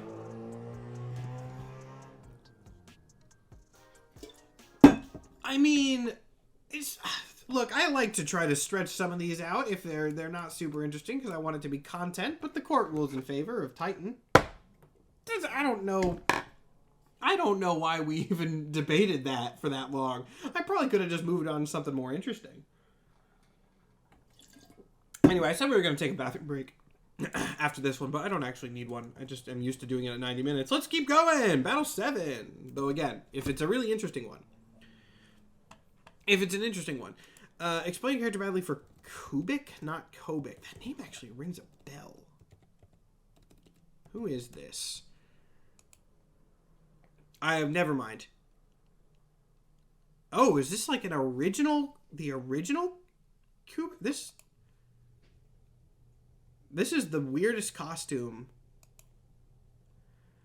Kubik's ultimate creators were the mysterious other dimensional entities known as the Beyonders. Oh, that's interesting. So is he an anti-symbiote then? Yeah, that's going to be my bit. By modern standards, an anti-symbiote. By modern standards, this character is an anti-symbiote. Alright, Battle 7. Get you out of there. Let's do another roll. I don't know why I allowed this one to be on the list. This one's probably going to take 3 seconds. This one's probably going to take about 3 seconds to do. So let's just go ahead and spin and get it over with. We can go on to Battle 8. We're going to get through a lot today. Oh, no. Oh, well. Well, now I do think that we have... Okay. Ken Fry from Futurama... I'm going to just put this bluntly. Ken Fry from Futurama fucked this up so bad that he loses to a tomato. Maybe... I have not seen all of Futurama. I've seen enough episodes to understand what we're dealing with. And yeah, I think the answer is pretty definitively yes. Okay, well, let me pull up the wiki for Bob the Tomato, see if he's got any powers to speak of. Oh my god. I really thought this one was going to be fast. I really thought this was going to be fast, and it's not. I mean, he really doesn't have... This is a horrible wiki. He's just a tomato. He's a tomato who loves the Lord, and that's basically what we've got. He's a... There's also... by the way, I've seen a couple people saying this in the chat. I am well aware of the fries and ketchup puns that are just, like, being dropped in my lap here. And I'm only going to bother making them when I've got a really good one. Did you expect this to have a good wiki? Yes, actually. I did. I did. He's a tomato. He's a tomato. He's not even a big tomato. He is just a normal tomato that tells stories about Jeebus. Alright. Let's look at Philip J. Fry.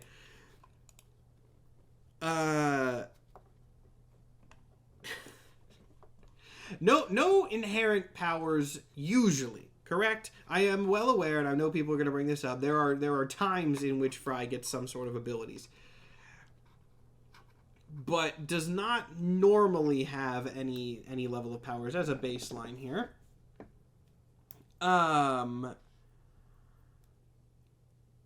It's just...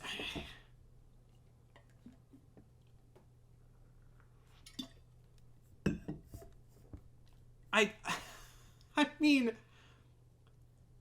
I don't even know what to say here. Just lack of delta waves. I don't even know what that means. Now, I made the joke of can Fry screw this up bad enough to lose, but, like, it also is, now that I'm thinking about it, maybe more straightforward than I was originally thinking. Because isn't there, like, a relatively repeated bit? There's a relatively repeated bit in Futurama of Fry, like, eating things that he shouldn't, right? I know that happens at least once or twice. Where he got, like, the parasite from eating, like, the bad sandwich or something. Like, he does eat... Yeah, Fry just sees this tomato and eats it. Like, it doesn't matter that Bob has eyes and a mouth and will talk to Fry about the Lord. He's getting eaten. This was a fast one. The court rules in favor of Fry, which actually is the technical court term here, with that being his last name. Fry does just eat Bob this way. Will Bob scream? Probably. Would that stop Fry? I feel like no. Yes, but Fry has lost to worse, but it's food. Again, it is a repeated thing in Futurama that Fry will just eat stuff that he shouldn't. And so I think the food angle is what... Okay, easy. Done.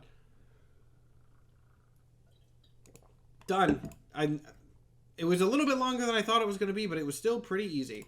Let's spin that wheel. Who is next up in the courtroom? The Wonder Pets, who I do believe are just, like, animals with some level of like, gadgetry. This was one from the original episode where we hadn't really locked down the vibes we were going for yet. But this will be solid.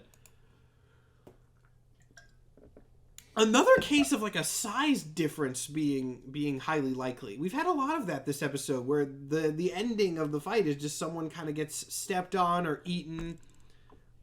I could make a lot of jokes right now, a whole bunch, and I'm not going to, but whoo boy. Let's see who they're going up against. Scrooge McDuck. So not as much of a size difference. Am I to assume that Scrooge McDuck is, like, in between human and duck size? Like, Scrooge McDuck is, like, a couple feet tall? I think that's probably what we're going with here. Let me look at the Wonder Pets first. You know how this be. Wonder Pets. There's no way a Wonder Pets are going to have a good wiki, so we're just going to go to their basic Wikipedia. The Wonder Pets are class pets. Forgot about that, actually. There's a hamster, a turtle, and a duckling. They have some level of costumes and superhero stuff, and they have a flying boat called the Flyboat. Very, very nice. From what I'm looking at here, though, it does not seem like they have a lot of other abilities outside of just being, like, somewhat capable animals with a vehicle. Right? That's what I'm seeing here. I guess I should pull up a picture of these. In fact, I should have done that while I was looking at their Wikipedia so that you guys had something to look at for context. So let me do that. It's going to be kind of blurry. The Wonder Pets from Nickelodeon. There's the hamster, the turtle, and the duck. There we go. It's not centered at all. I really need to, like, get a marker on my monitor for where centering is. But please remember to use legal names. And a lot of these don't have legal names. You get that, right? It's the Wonder Pets. It's a team, and their names are just first names. I've been using legal names. Anyway, yeah, so they've got the flying boat, the Flyboat. And that's it. That's basically what that's what they have. Scrooge McDuck. This is going to be another like Toon Force debate, right? Now, notably, there is a duck. This is Duck v. Duck here.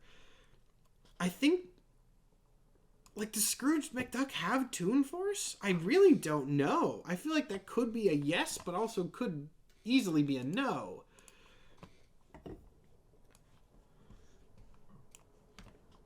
Let's see what we can... Scrooge has a lot of magical items. Does he?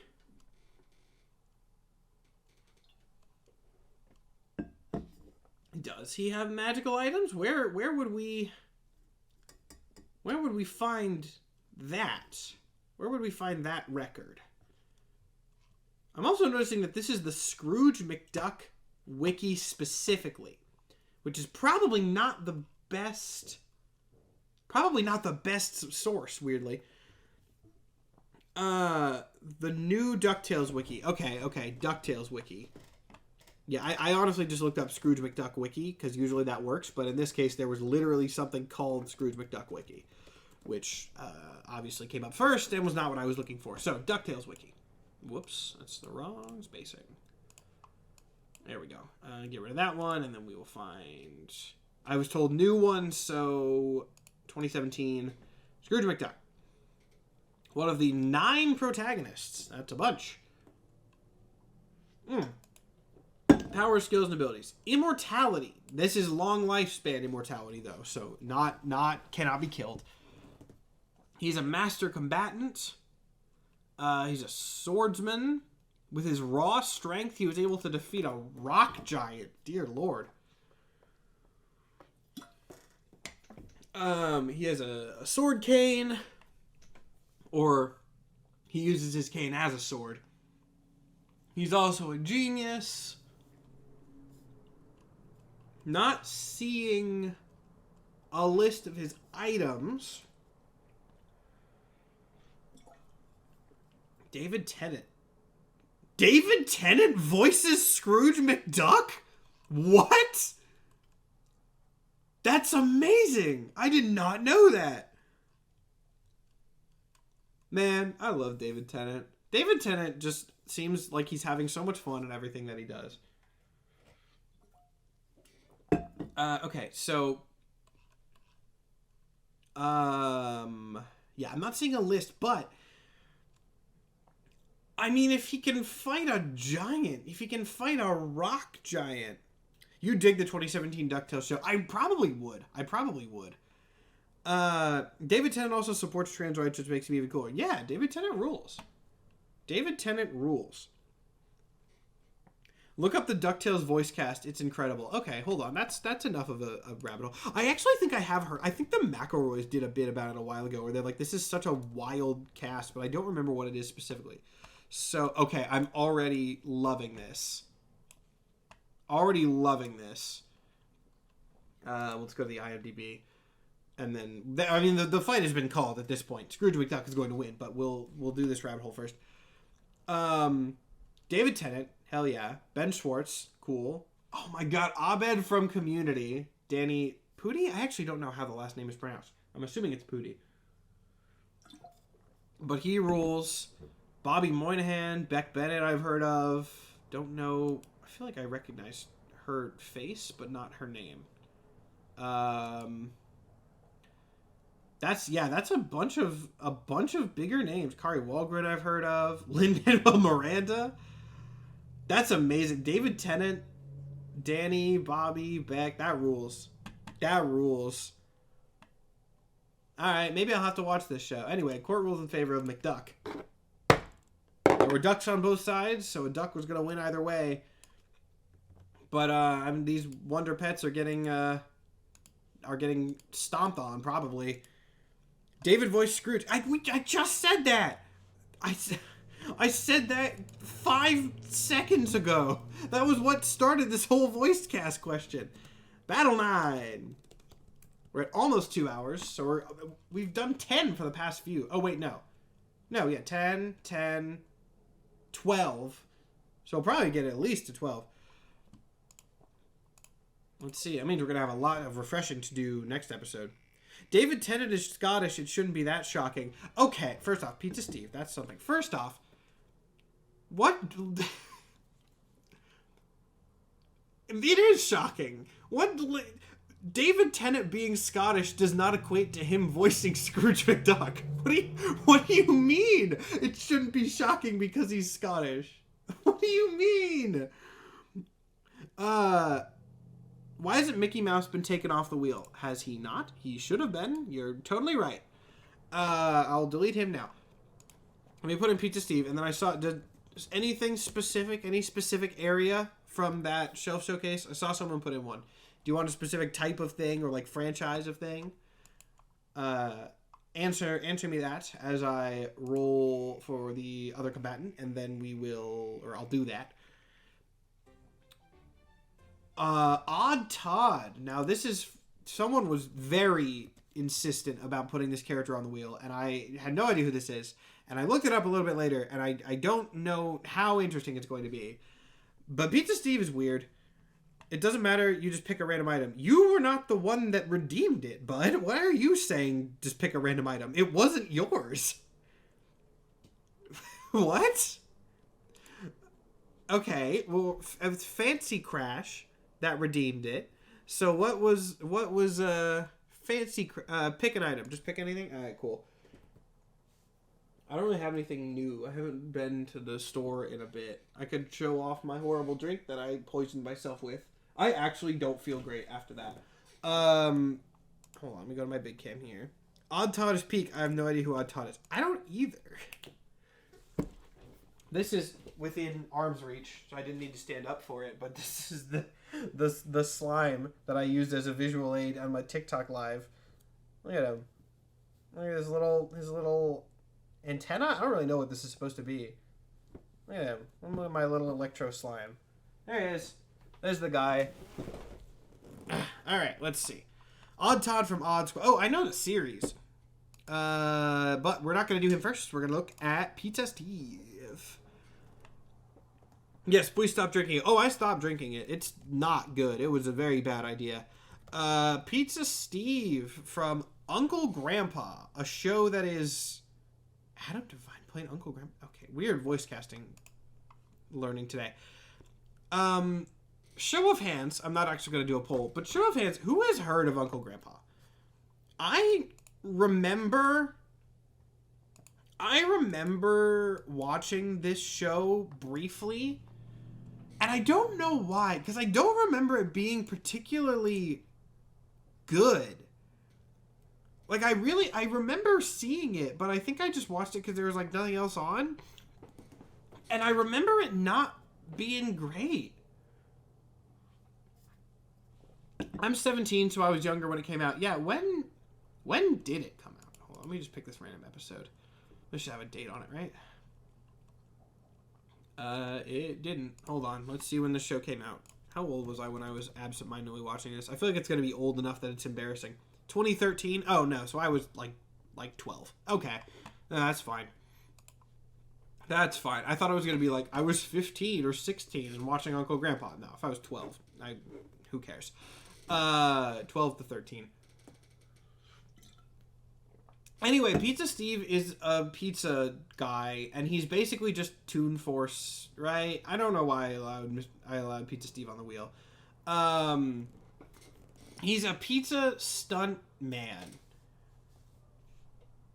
And that's basically it, right? He's a Toon Force pizza. He's a Toon Force... There was a really weird Steven Universe crossover. Yeah, that sucked. The crossovers that this show did... This show thought it was so much funnier than it was, and it was like, oh, this is great. We can do crossovers because this is like meta, and it wasn't good. Anyway, why does this one just say butt? I'm not clicking on that. I'm not clicking on the one that just says butt. So, I mean, this is just kind of a Toon Force pizza... Ailments? Dear Lord. Oh, okay, we're not going to look at those anymore. Those make me a little uncomfortable.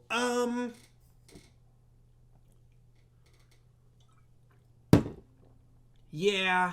We haven't had any huge bangers this episode, and this is just another one that I don't really love. It's just kind of a boring pizza Toon Force guy. You said, I don't know why I allowed this board, I got on the board a lot. Yeah, we haven't had any bangers yet. There's been some good ones, like, like, Biker Mice from Mars was a strong start. Miss Frizzle was a good one. And then a lot of the other ones have just kind of been, like, boring. Which sucks, but hey, it happens. Hopefully we'll get something that's, like, episode title worthy towards the end. I also feel like Odd Squad, I have no idea what this is.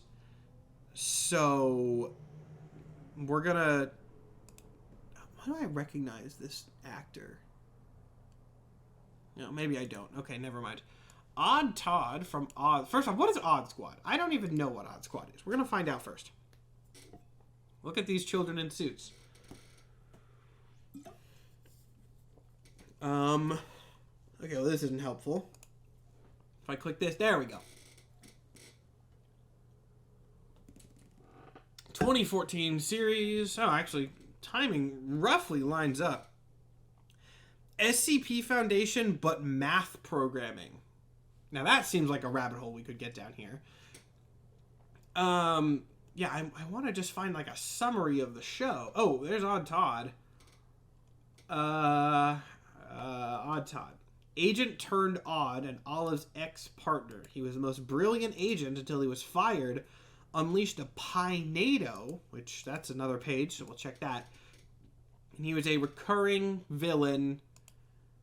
So what is oddness defined as in this show then? That is, I think, what is the big question. What defines oddness in this?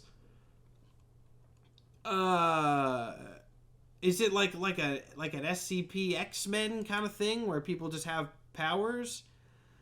I looked at his IMDb. He's done nothing since and nothing before. Yeah, I thought I recognized him. The Pinado is a dangerous tornado filled with pies stored in an octagon container inside of Odd Squad. Okay, so that does seem like it's an SCP type beat. Anything that's abnormal. Can I see? What is Odd Squad Agents of Change? That's a very intense title for this. Okay.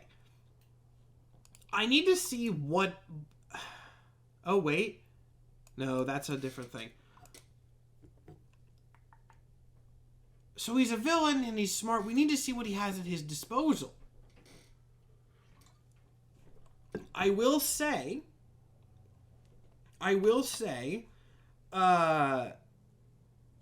if he is an SCP agent gone rogue type kind of thing, if he is an SCP agent type gone rogue kind of thing, I feel like the Toon Force pizza slice is within his range of capabilities. All of his powers seem to involve numbers as a concept. Yeah. Oh, Training Day official debut. Okay. Let's, yeah, plot contains episode spoilers. Let's see.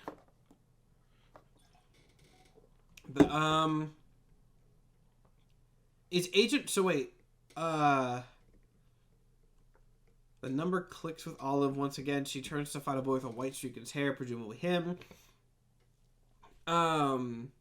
Maybe Agent 43. Is Agent 43 like him as a bad guy? This is difficult to figure out. Pizza Steve is part of a fraction. That's Righteous Steak? That's a wild thing you just said, bud, and it's a great point. That's a great point, actually.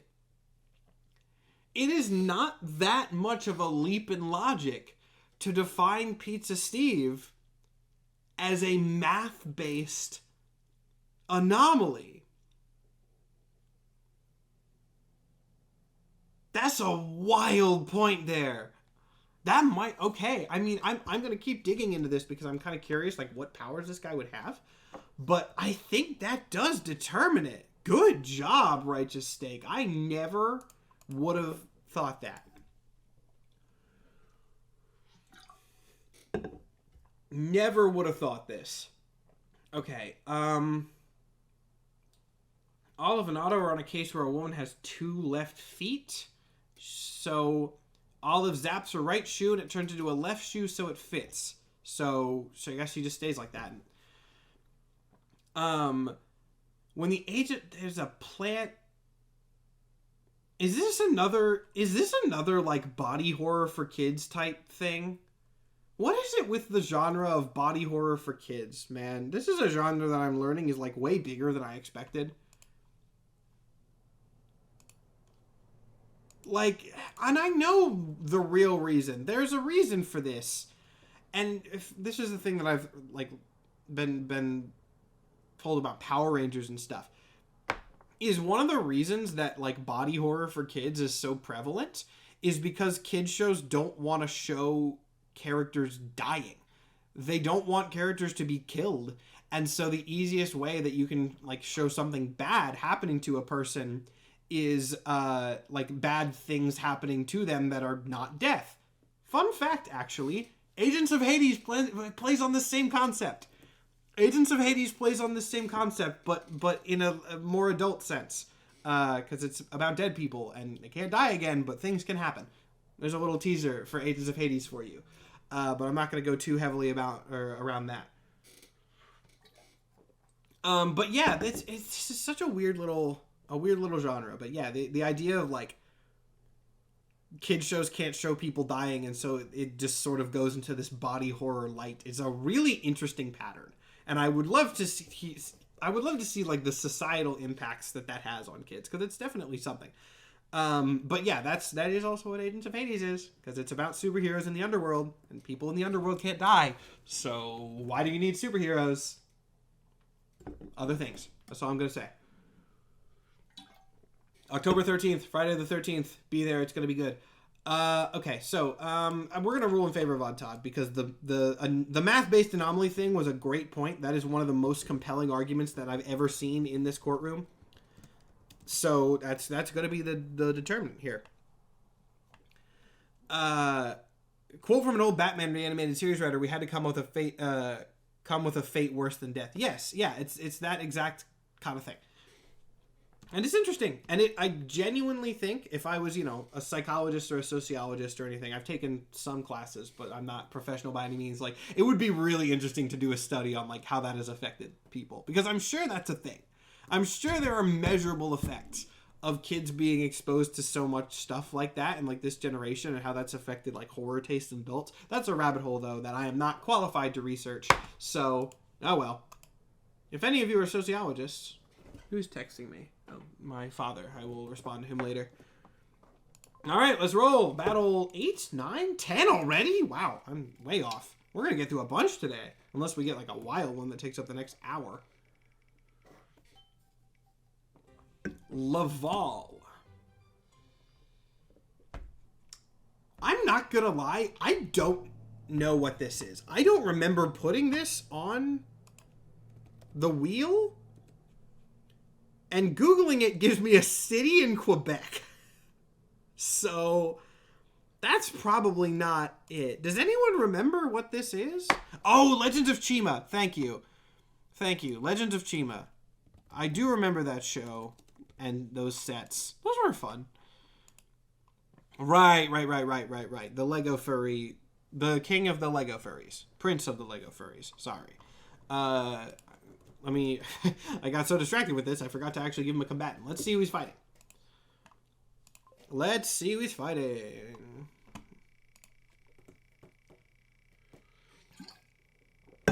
Laval versus... oh boy! Jack from The Incredibles. Jack being very strong, but also having baby levels of intelligence. So that's why we allowed him on the wheel, even though he was a little bit more of the serious side of things. Also, someone did showcase. There's my usual question. Do you want anything specific? Any specific thing, or just whatever? Okay,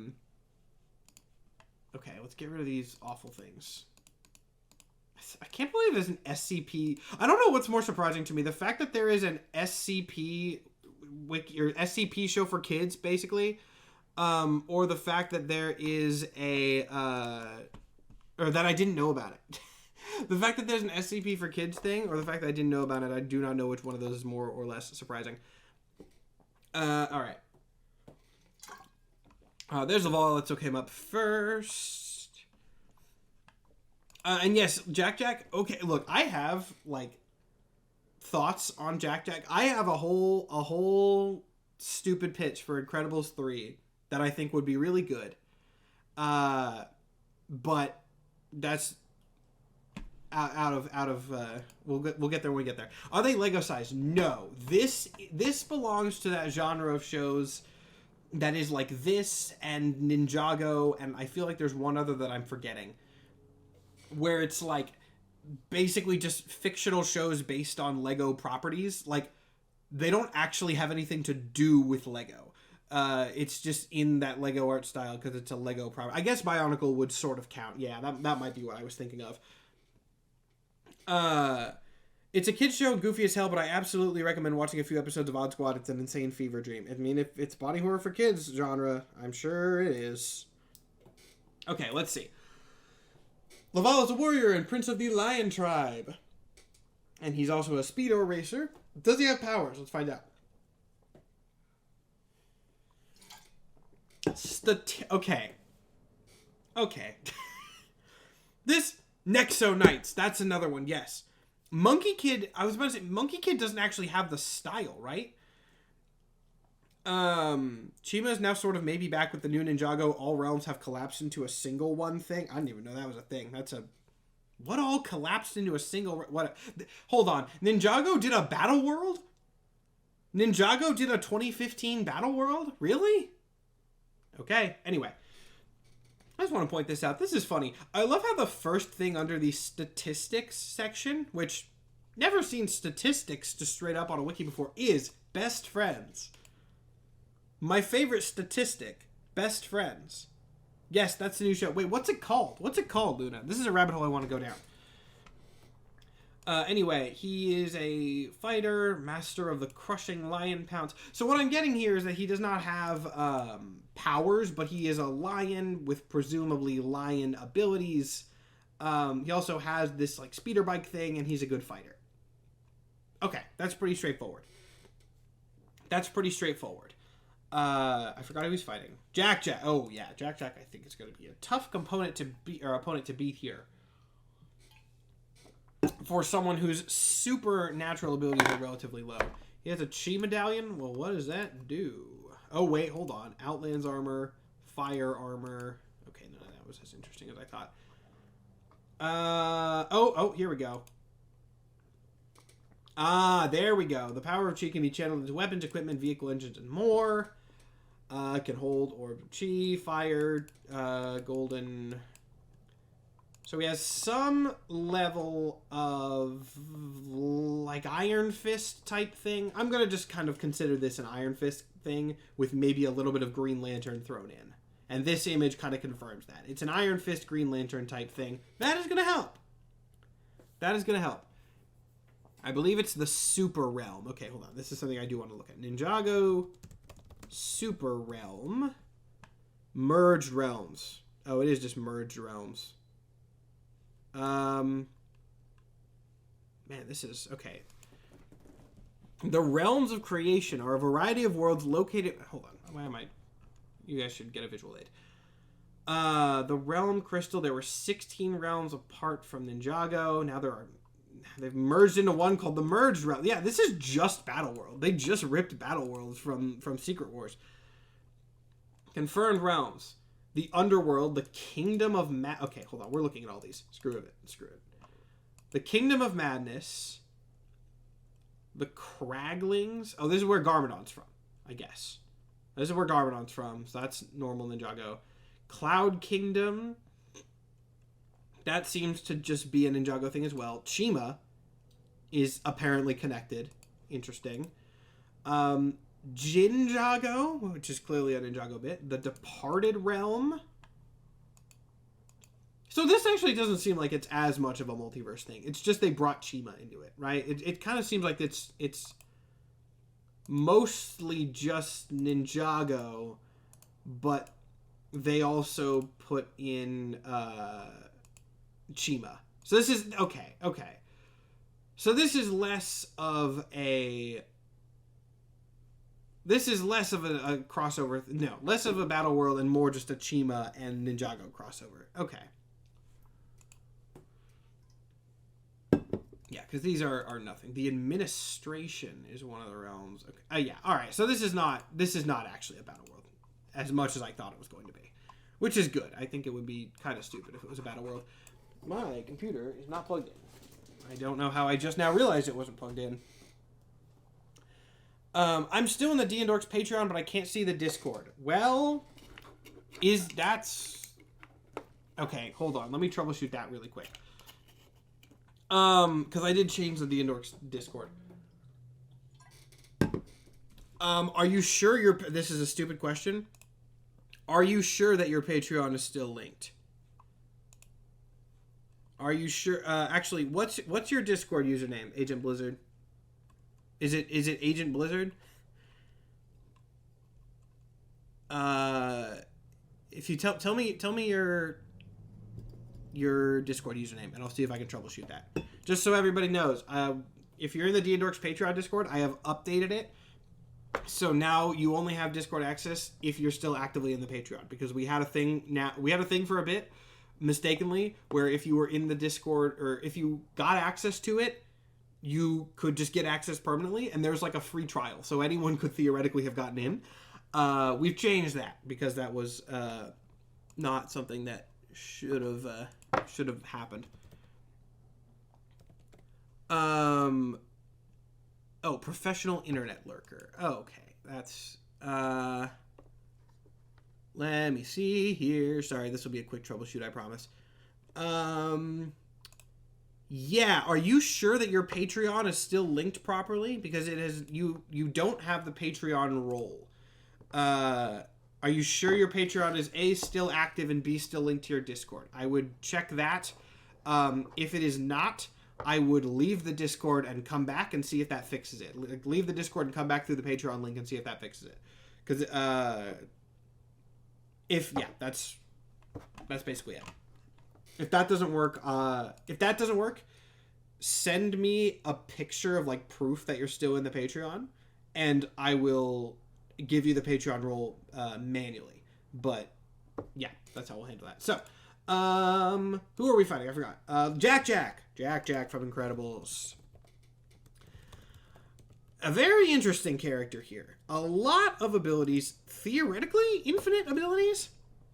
I went down a huge rabbit hole once, to the surprise of absolutely no one, as to how exactly the powers in the Incredibles work.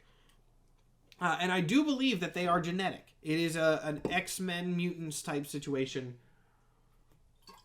where powers are genetic, but it does work a little bit differently than the X-Men, and I pieced this together from a few lines. Basically, the way that that powers work in The Incredibles, at least from my own theory and having seen the movies many a time, there is some sort of genetic factor that allows superpowers. Think of this like an X gene or Inhuman genes or something like that. And then those are determined at a certain point. Again, much like the X-Men, where like at some point in your life, if you have the genetic capability to have a power, you will get a power at some point. But importantly, the power is determined when you get the power. It is not like you say, let's take Mr. Incredible, for example. By piecing together tiny lines in The Incredibles, we can assume that Mr. Incredible was not born with the genetic capability of super strength in his DNA. He was born with the ability to have a power, and then that power was decided to be super strength later. See, this is so much incredibly my area.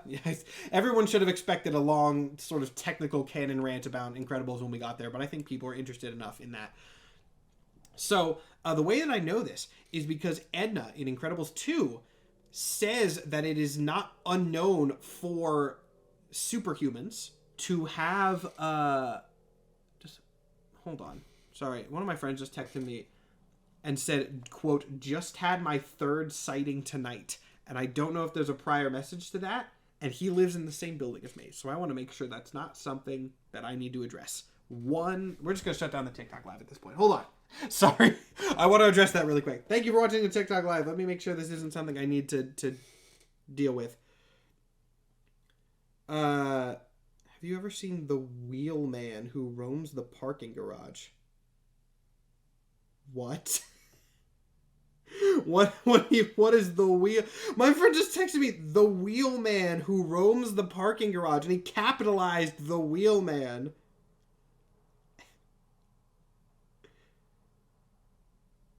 What? What is that? Okay, I'm gonna deal with that. I'll give you guys updates as he's typing back. We'll get updates about that.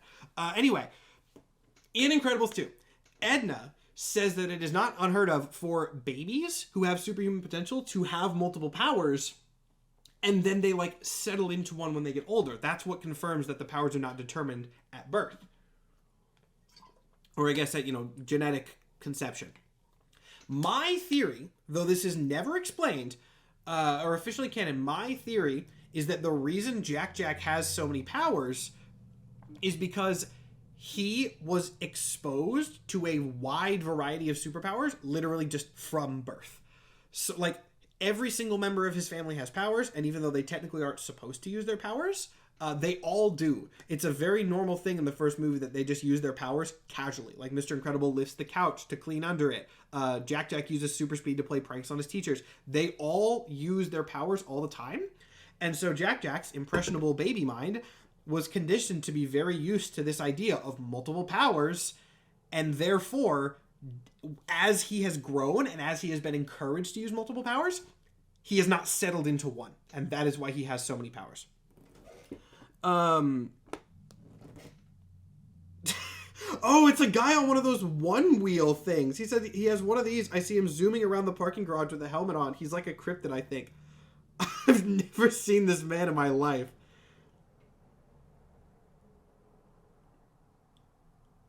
I've never seen this dude. Okay, apparently we have a cryptid in our parking garage. Nice. Anyway, yeah, so, Jack Jack has a bunch of powers. There's got to be a list. There's got to be a list of his setup powers. Yeah, let's see. Your child is a polymorph. Like all babies, he has enormous potential. It is not unknown for supers to have more than one power when young, but this little one has many. Again, my theory is that because he has been conditioned with multiple powers as a kid, he is used to that. It says here it's unknown whether Jack Jack will outgrow most or some of his powers, as this is considered normal with infant supers. Wrong. Wrong. This wiki is wrong. It's not considered normal for him to have as many powers as he does. That is an exception. It is considered normal for them to have multiple, not a bunch. The only other superhero known to have maintained a bunch of powers is Metaman, which is a whole thing. Anyway. Polymorphing, mimicry, monster form, self-combustion, size manipulation, smoke form, metal form, rubber form, water form, sparkle form, intangibility, molecular vibration, enhanced strength and durability, wall crawling, self-duplication, teleportation, enhanced to bite, to laser vision, electrokinesis, telekinesis, levitation, and superhuman speed. So, this is a lot of powers. And when I put Jack Jack on the wheel, I kind of knew that the only way he was going to be defeated would be if someone could outsmart him. Not too hard, because he's a baby, but is Laval good enough to do this? Laval is a warrior prince. Isn't he? Yeah. He's shown to act like a kid, forgetting his duties. He is kind of stereotypical, like, not the brightest, but pure of heart, hothead type, right? I don't think that's the type that would be able to handle Jack Jack's powers. Do you need like maternal or paternal instincts to deal with Jack Jack, right? Because all you have to do to get him to not be a threat anymore is to get him to calm down. I don't think that he's going to be calmed down. I think that Laval's going to accidentally instigate things. And then that's going to be a problem for him, and he's going to lose. From what I understand of this character's personality, right? Does that make sense to everybody? Because if you can get Jack Jack to calm down, cool. If you can't do that, that's going to be a problem. I think that's it. I think that's the determining factor. Tigger solos Jack Jack. Yeah, Tigger could probably handle that because Tigger is specialized for dealing with children and could probably calm Jack Jack down and handle things enough. So we could, yeah. All right, anyway, this is a pretty simple one for Jack Jack being so complicated, but I spent so long on the Incredibles writ and the Wheelman lore that it took long enough. Anyway, the court rules in favor of Par. Jack Jack Par. If anyone's curious, I would love to see an Incredibles 3 that is a time skip that focuses more on Jack Jack still having other powers as an adult, and because Incredibles 2 especially increased the amount of like tech in the world, and like with the dang, I'm thinking of this whole pitch. Okay, so I have a whole pitch for Incredibles 3, right? Here's my pitch for Incredibles 3. I'm gonna go to my big camp because I really like this, right? I haven't thought about this in years. So in Incredibles 1, which I hope everybody here has seen both of them. They're incredible movies. Pun not intended. That was just the word that naturally came out of my mouth. In Incredibles 1, Edna develops a sort of control suit for Jack Jack that, like, detects when he's about to use a power and sort of deploys a countermeasure in some sense. Right? This isn't in Incredibles 1. This is in Incredibles 2. I'm mixing up which movie is which. But in the Incredibles, Edna develops, like, a counter suit, right? I would love to see an Incredibles 3 that is a time skip where a like older teen or adult Jack Jack is just his own superhero, best superhero, kind of arrogant son of a bitch because he has all the powers. And he's, just the most effective superhero the world has ever seen, blah, blah, blah, blah, blah. But then a villain, maybe someone from his past, I don't know, steals the tech that Edna used to detect his powers and makes it an offensive thing. Because it is canon in the universe that Edna has tech that allows her to detect when Jack Jack is activating a power. So it would be really cool if he's got all the powers and he's like kind of Ben 10 super arrogant, the vibe. And then a villain comes in who can literally predict what power he's going to use and immediately deploy a countermeasure to everything that he's got in his arsenal. That would rule. Because then you can have a thing where the moral is like he has to, get over himself and go back and like get assistance from the rest of the family, and that's the whole thing. That would rule. That'd be such a good movie. Disney, you can have that idea for free. I should charge you, but I don't care. I want to see that movie. So make that movie. I think it would be very, very, very good. Right? Back me up here in chat. Wouldn't that be cool? I'd love that. Anyway. Who's next? Battle 11. Battle 11 is... Oh, okay. Sticking in Lego Town here. Lord Garmadon. Lord Garmadon. Okay, and then who's Lord Garmadon fighting? Don't give Disney the idea for free. You need money. Well, I don't... I'm not going to write Incredibles 3. If they want to hire me to write Incredibles 3, cool. But that's not going to happen. Anyway, versus A. Chompy. I should have made it Chompy Mage in hindsight. I should have made it Chompy Mage. Can we retroactively? A Chompy I kind of put on here as a bit, which I shouldn't have done. Because a Chompy is literally like the one health horde minion in Skylanders. I'm going to retcon this to Chompy Mage. Because Chompy Mage is actually a same vibes, same energy, but this is an interesting fight. Lord Garmadon versus the Chompy Mage, I love that. So, let's do that. Okay, let's see. Also, Agent Blizzard, I don't know if you're even still here. I asked Agent Blizzard to give me the, to check their Patreon and let me know so I could fix the Discord access if... Oh, no, I got a DM. There we go. Oh, hold on. Sorry, I'm trying to troubleshoot this before I forget. Send him over. Okay. Lord Garmadon. Lord Garmadon.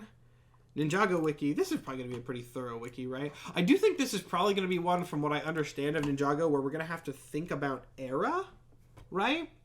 We're going to have to think about sort of the era of Garmadon, because there are going to be different levels of powers. Did you do my show showcase? Oh, I think I asked, did you want anything specific?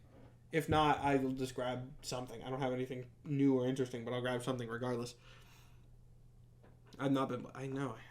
Hold on. Let me respond to my friend about the Wheelman. Okay. No, I said anything. Oh, I'm sorry. I missed that. Do I have any Lego minifigures, like, near me for the vibes? I have some in my display case, but do I want to open up my display case? What's new? Hold on. Oh! No, not that.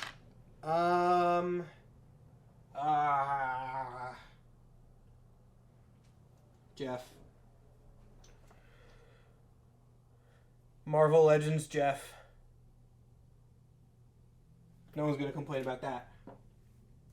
I could do Marvel Legends Jeff for every shelf showcase, and people would be happy enough with it.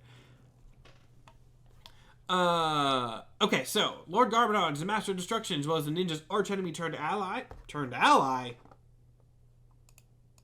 He becomes a good guy? Is there a new Wheelman Lord? No, he just said we were just joking about it. Okay, powers. Powers is what we want here. Tournament. Oh man, Ninjago really went nuts with the lore. Never show Jeff again. You don't tell me what to do. Dude, someone in my comments a couple days ago typed in, I don't even remember, in the comments, they said, it was like, create a video showcasing an alternate version of Wolverine. That was the exact thing that they typed into my comments. And I responded, and I was like, I am not ChatGPT. Ask nicely. It was literally the exact phrase. It wasn't please. It wasn't like, can you make it? It was create a video showcasing. I was like, fuck off. It was formatted like an AI prompt. And I was like, no, I'm not going to do that. Then by pure coincidence, I did do a Weapon H video today. But that was not because of that.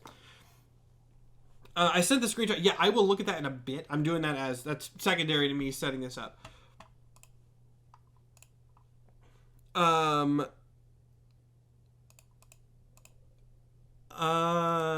Let's see.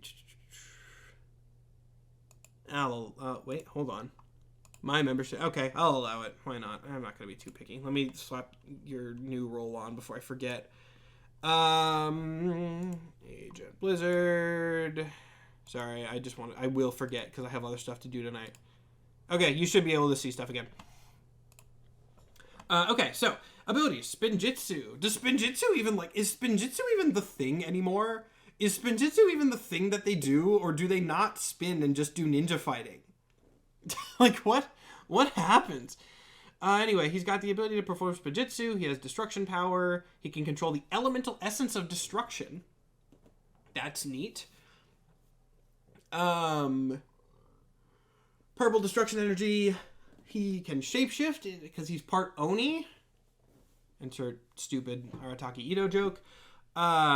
He can get rid of his arms and grow them at will. He's part dragon. He's part dragon and part Oni. What is the Ninjago lore?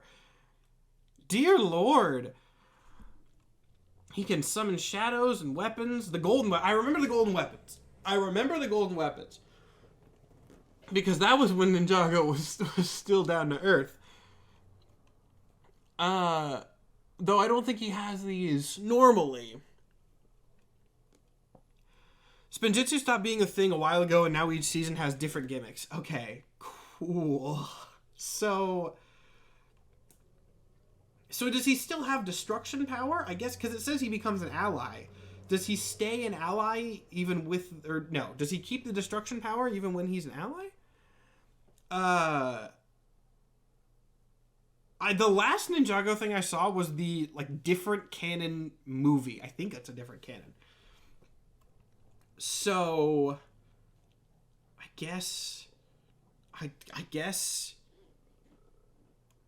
he sacrifices himself eventually. Okay, well, but before that, I'm pretty sure he's the elemental master of destruction. How is destruction an element? Are those the peak ones, destruction and creation? Okay. We're gonna assume that he has destruction power, which seems very open-ended. I'm seeing constructs. I'm seeing like telekinesis, energy blasts. Pretty good. Pretty good is what I'm getting here. But Chompy Mage... Wait, isn't there like 40 elements? Because technology is an element now? And, okay, hold on. another rabbit hole is going on here. Let me search up the elements. Elemental Master of Sound? What? Okay, elemental powers. What are these elements? Oh my god, there's so many. Creation, darkness, destruction, energy. Wait. Oh, those are essences. So these are like... Okay, whatever. Creation, darkness, destruction, energy, gold. Also referred to as light. Okay. Earth, fire, ice, lightning, amber, which is a mimicry one. Weird. Form, shape-shifting. Gravity, heat, which is different than fire, I guess. Light, but different than gold. Metal, mind, nature, poison. So this is just becoming Pokemon, but even weirder. Shadow. Wasn't Shadow already up here? No, darkness. Darkness and shadow are different. Smoke? Really? Smoke? Sound? Okay. Speed? Speed is not an element. No, I was willing to accept mind, and if I... Okay. Technology, time, water, wind, and imagination, which is from a video game, and it's non-canon. Boy, this really did go off the rails. What is this? I hate speed. Griffin Turner. Alright. Well, okay. They added a lot for the... Oh, wait. Hold on. There's more? The Ninjago movie. Oh, this is just the movie continuity. Okay. We need to look up the other one, who I keep forgetting. Chompy Mage. Chompy Mage. I literally changed it. I keep forgetting. Chompy Mage is pretty strong. I feel like this is probably going to go to Garmadon. I'll go ahead and make my prediction as the judge that this is probably going to go to Garmadon. But Chompy Mage does have a lot of abilities. So he's got some shape-shifting and things. That's Season 5 stuff. That's nothing. Well, yeah. Okay, let's see. The Chompy Mage, also known as Vengar in Skylanders Battlegrounds. I didn't know his name was Vengar. That's... Okay, I learned something. He's a wizard. He loves Chompies. That's his whole thing. He loves these funky little guys. And he can summon them. And he can also turn into one of them. Now, the interesting thing about Chompy Mage is that he is also, by a weird sort of technicality, an elemental type character. Because, first, I guess, let's actually... Okay. I'm going to backtrack here for anyone who does not know exactly how this is going to go. So... Chompies are the weakest enemy units in Skylanders. They are one of the most classic because they're like the first enemy you fight, but they're literally just one health guys that swarm you and cause minor problems. But there are different versions of them. Now, Chompy Mage can turn himself into a Chompy or a giant Chompy. This is interesting, though, because this is from one of the card games, Battlecast, and this confirms that he can turn himself into other forms of Chompies, the fire form and the ice form. Now, I think it is reasonable to assume that he thus has the ability to turn into any form of Chompy. And there are a bunch of Chompies. We're going to look up the different categories of those in a second, but there's a bunch. So he has access to probably more elemental power than Garmadon does. As for other powers, he can summon Chompies and he can shoot Chompies, and also has like life powers, just like nature powers on top of that, because that is what he is in general. Chompies though, there's so... Oh boy, when I said there was a bunch, I meant it. So if you don't know what they look like normally, that's an old classic game Chompy. Look at that model. They're kind of just little green guys with big mouths. Crunchers are, oh, that's from one of the old games. Don't worry about them. Purple Chompies and Black Chompies, I believe, are just alternate color schemes. They're magic aligned, apparently. So we have some enhanced magical abilities there, notably. Fire Chompies, Ice Chompies, Bone Chompies. These are the death aligned, undead, technically. Undead aligned Chompies. Yes, it's a good point, King Black. He wants to turn everyone into Chompies, which implies that he can also turn other people into them, which is a good point. Though I think Garbodon is probably not going to be super vulnerable to that. Armored Chompies we're not going to worry about. The robots we're not going to worry about. Rust Buds are also robots. We're going to assume that he's, being a nature-aligned character, specifically a life element character, I'm going to assume he does not have access to the robot powers. If Blood and Honey isn't canon, then the card game isn't. But you don't know how canon works. I'm sorry. Powerhouses, I think, are also tech. They're just armored. Frost Flowers are another ice one. Blitz Booms are explosives. Paste Petals, I think, are the splitting ones. Yeah, they can split themselves into two smaller halves. They're like goo Chompies. Chompy Boom Blossoms are obviously explosives. Chompy Worms, actually, I don't remember this. Oh, that's interesting. That's very interesting, actually. Mega Chompies and Sand Chompies are probably the only other ones that matter for our purposes. Mega Chompies are just big ones, and then Sand Chompies are... What is this supposed to be? What is that? I guess it's just a variant of the original. So I gotta go back to Chompy Mage, because I gotta show his form, too. Because his alternate Mega Chompy form, which I assumed would be shown on his gallery, or his immediate gallery, and it was not. Come on, where's his big form? There's no way there's not a picture of his big form in this. He literally can just turn into it. Like this, he just turns into the big... Fine, I'll just have to Google it separately then. Chompy Mage, Chompy form.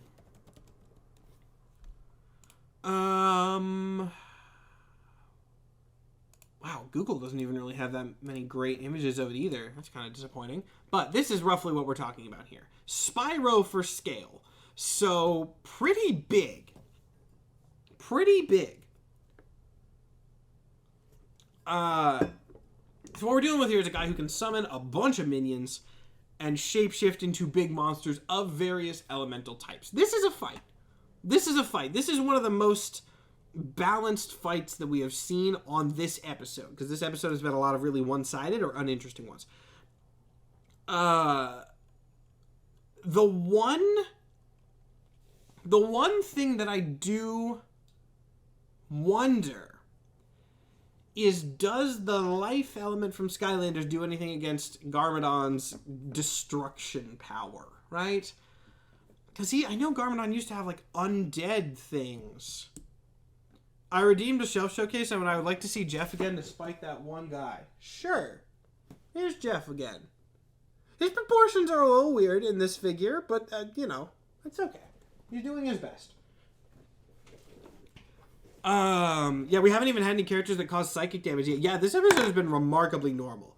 And I almost want to jinx it because we only have like 20 minutes left. So I kind of want to jinx it so we have a good episode title. Look up his Oni form. This guy's Oni form? Probably one of these, right? Master. That's a normal guy. Lord. Young. Well, that was not helpful. If I just click on Oni. Oh. Those are kind of scary looking. Okay. I mean, man, this episode has really just not had a lot... It's not brought a lot of interesting fights. It's not brought a lot of interesting fights. It is by far the most boring episode. And I know that sucks, but, like, Lord Garmadon... The court rules in favor of Garmadon, right? Court rules in favor of Garmadon. It's a fight, but it's not a particularly interesting one. Why did I say Chompy Mage Chompy? Alright, Battle 12. Come on, we gotta get something cursed. We gotta get something cursed in this episode. Also, someone else redeemed Shelf Showcase to see Jeff again. And then my stream started lagging like crazy. You guys getting that lag? Oh. Oh, it's back. All right, that was weird. Here's Jeff again. Come on, man. We need a better fight. We need something interesting. The best one we've had so far is Bob the Tomato versus Fry. Like, that's been the most cursed, and that's not that interesting. Come on, I need something bad. I need something bad. That's a rabbit. See, Super Robot Monkey Team Hyperforce Go is a rabbit hole, but, like, I don't... This is another one from episode 1 where the vibes of this series hadn't really been determined yet. I'm going to take it, but we're going to see what the other one is, because I really want to get a bad one in this episode, you know? We need a stupid one. And the Lord himself descends from the heavens above to bless us in our time of need. Anime versus Bibleman. Oh my god. Let's go. Oh boy. Okay, Super Robot Monkey Team Hyperforce Go first. And then we will get into... This is going to be the last one, because I'm going to go into a hell of a rabbit hole. Force Go. Yeah, that's it. Oh my god. This is exactly what this episode needed. New life has been breathed into this episode. Oh my god. God and anime are no longer on the same side. Yeah, also, for those who are curious, because I've said no anime in this, this is not an actual anime. It's just in that style. But it's close enough for our purposes. Super Robot Monkey Team Hyperforce Go. I don't know if people know this. I have no idea how niche this show is. Because I remember this show. But I don't know how popular it was. Super Robot Monkey Team Hyperforce Go versus Bibleman. It's great, though. It's great. It's what we needed. It is what we needed on this episode. So this is Super Robot Monkey Team Hyperforce Go. It is about a kid and a bunch of robots. A bunch of robot monkeys. It was good. And you see why. This anime versus Bibleman is exactly what we have. Anime versus Bibleman is, I think, what this episode has to be. Super Robot Monkey Team Hyperforce Go. Oh, it's on Disney fandom. That's good. That means it'll actually be decently... maybe the show is more popular than I thought it was. Anyway. Now, I did just say that this is the human boy Chiro, but we might change things a little bit just for the sake of making it more entertaining. It's set in this big city. Chiro stumbles upon a giant abandoned robot, and he pulls on a switch and awakens the monkeys that form the Super Robot Monkey Team Hyperforce. And then he fuses with the power primate and allows him to turn into a guy. It's a whole thing. It's Bloons 2099. Yeah, Bloons 2099 is good. Let's see. I need to show the robot. I need to show the robot first, because the robot is obviously a big part of this. And I don't know where...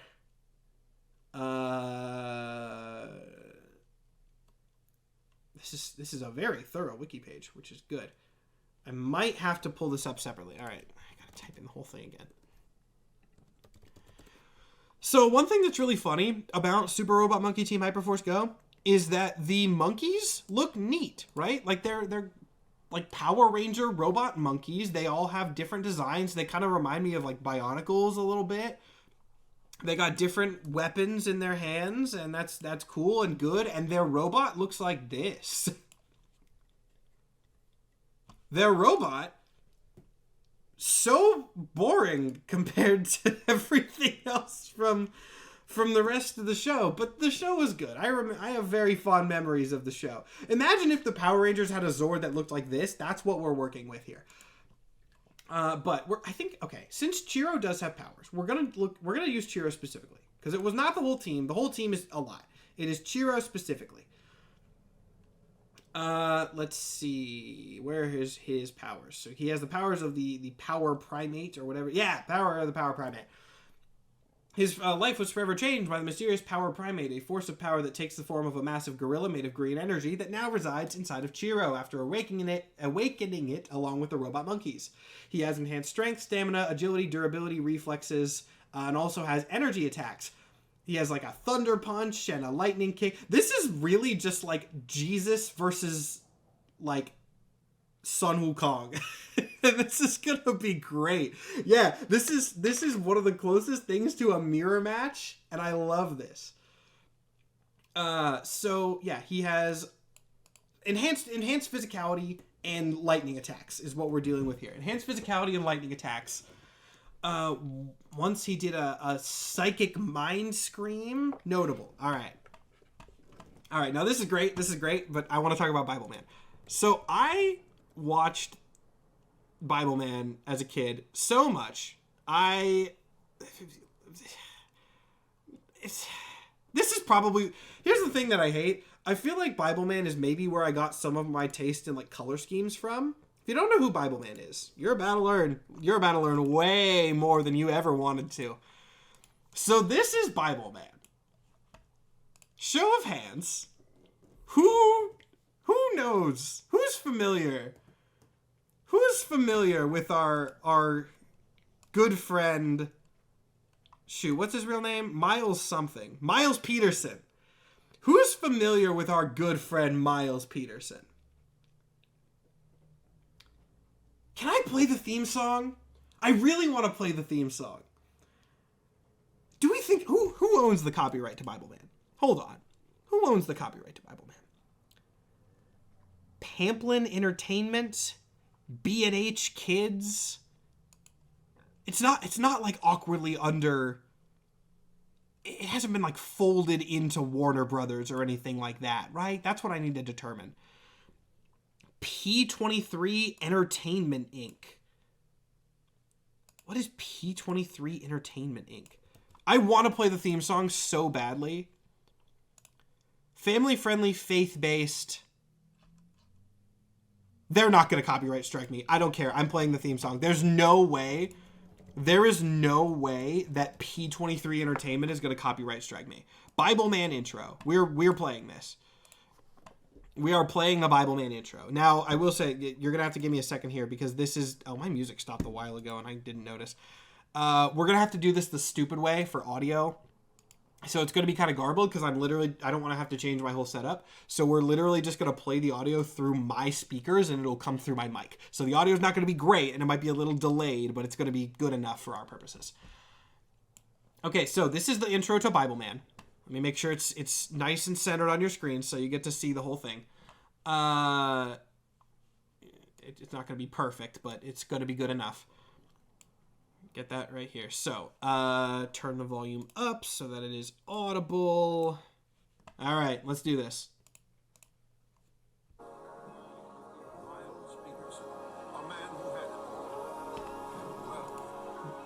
Oh.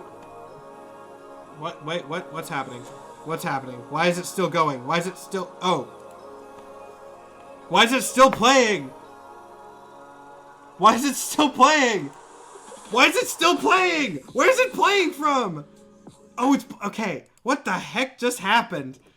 Bibleman broke my... Okay. Well... We good? I don't know what happened there. I don't know what happened. Okay. Oh, yeah. A wiki ad might have been playing there. I fixed it. We're good. I'm just gonna have to pull that up again. I think what happened was when I selected play, it wanted to play my music again. That's what, yeah, that's what happened. Is it started playing my background music again at the same time for some reason. Anyway, we're good. Hold on. I'm fixing it. We're going to play it. There. Okay, so that explains a lot of what was happening there. Sorry about that. If that was too much audio hell, I'll fix it in post. But here's the real audio. Miles Peterson, a man who had it all. Wealth, status, success. Still, something was lacking. Miserable, alone, his spirit beaten, Miles Peterson gave up.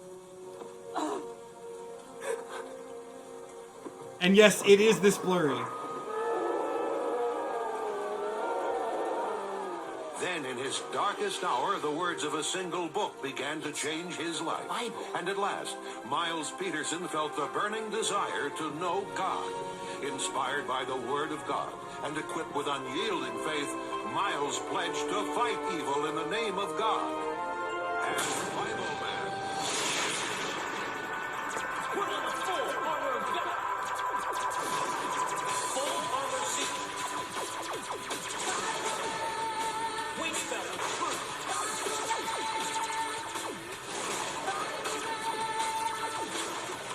Breastplate of righteousness. Shield of faith. Helmet of salvation. And the sword of the Spirit.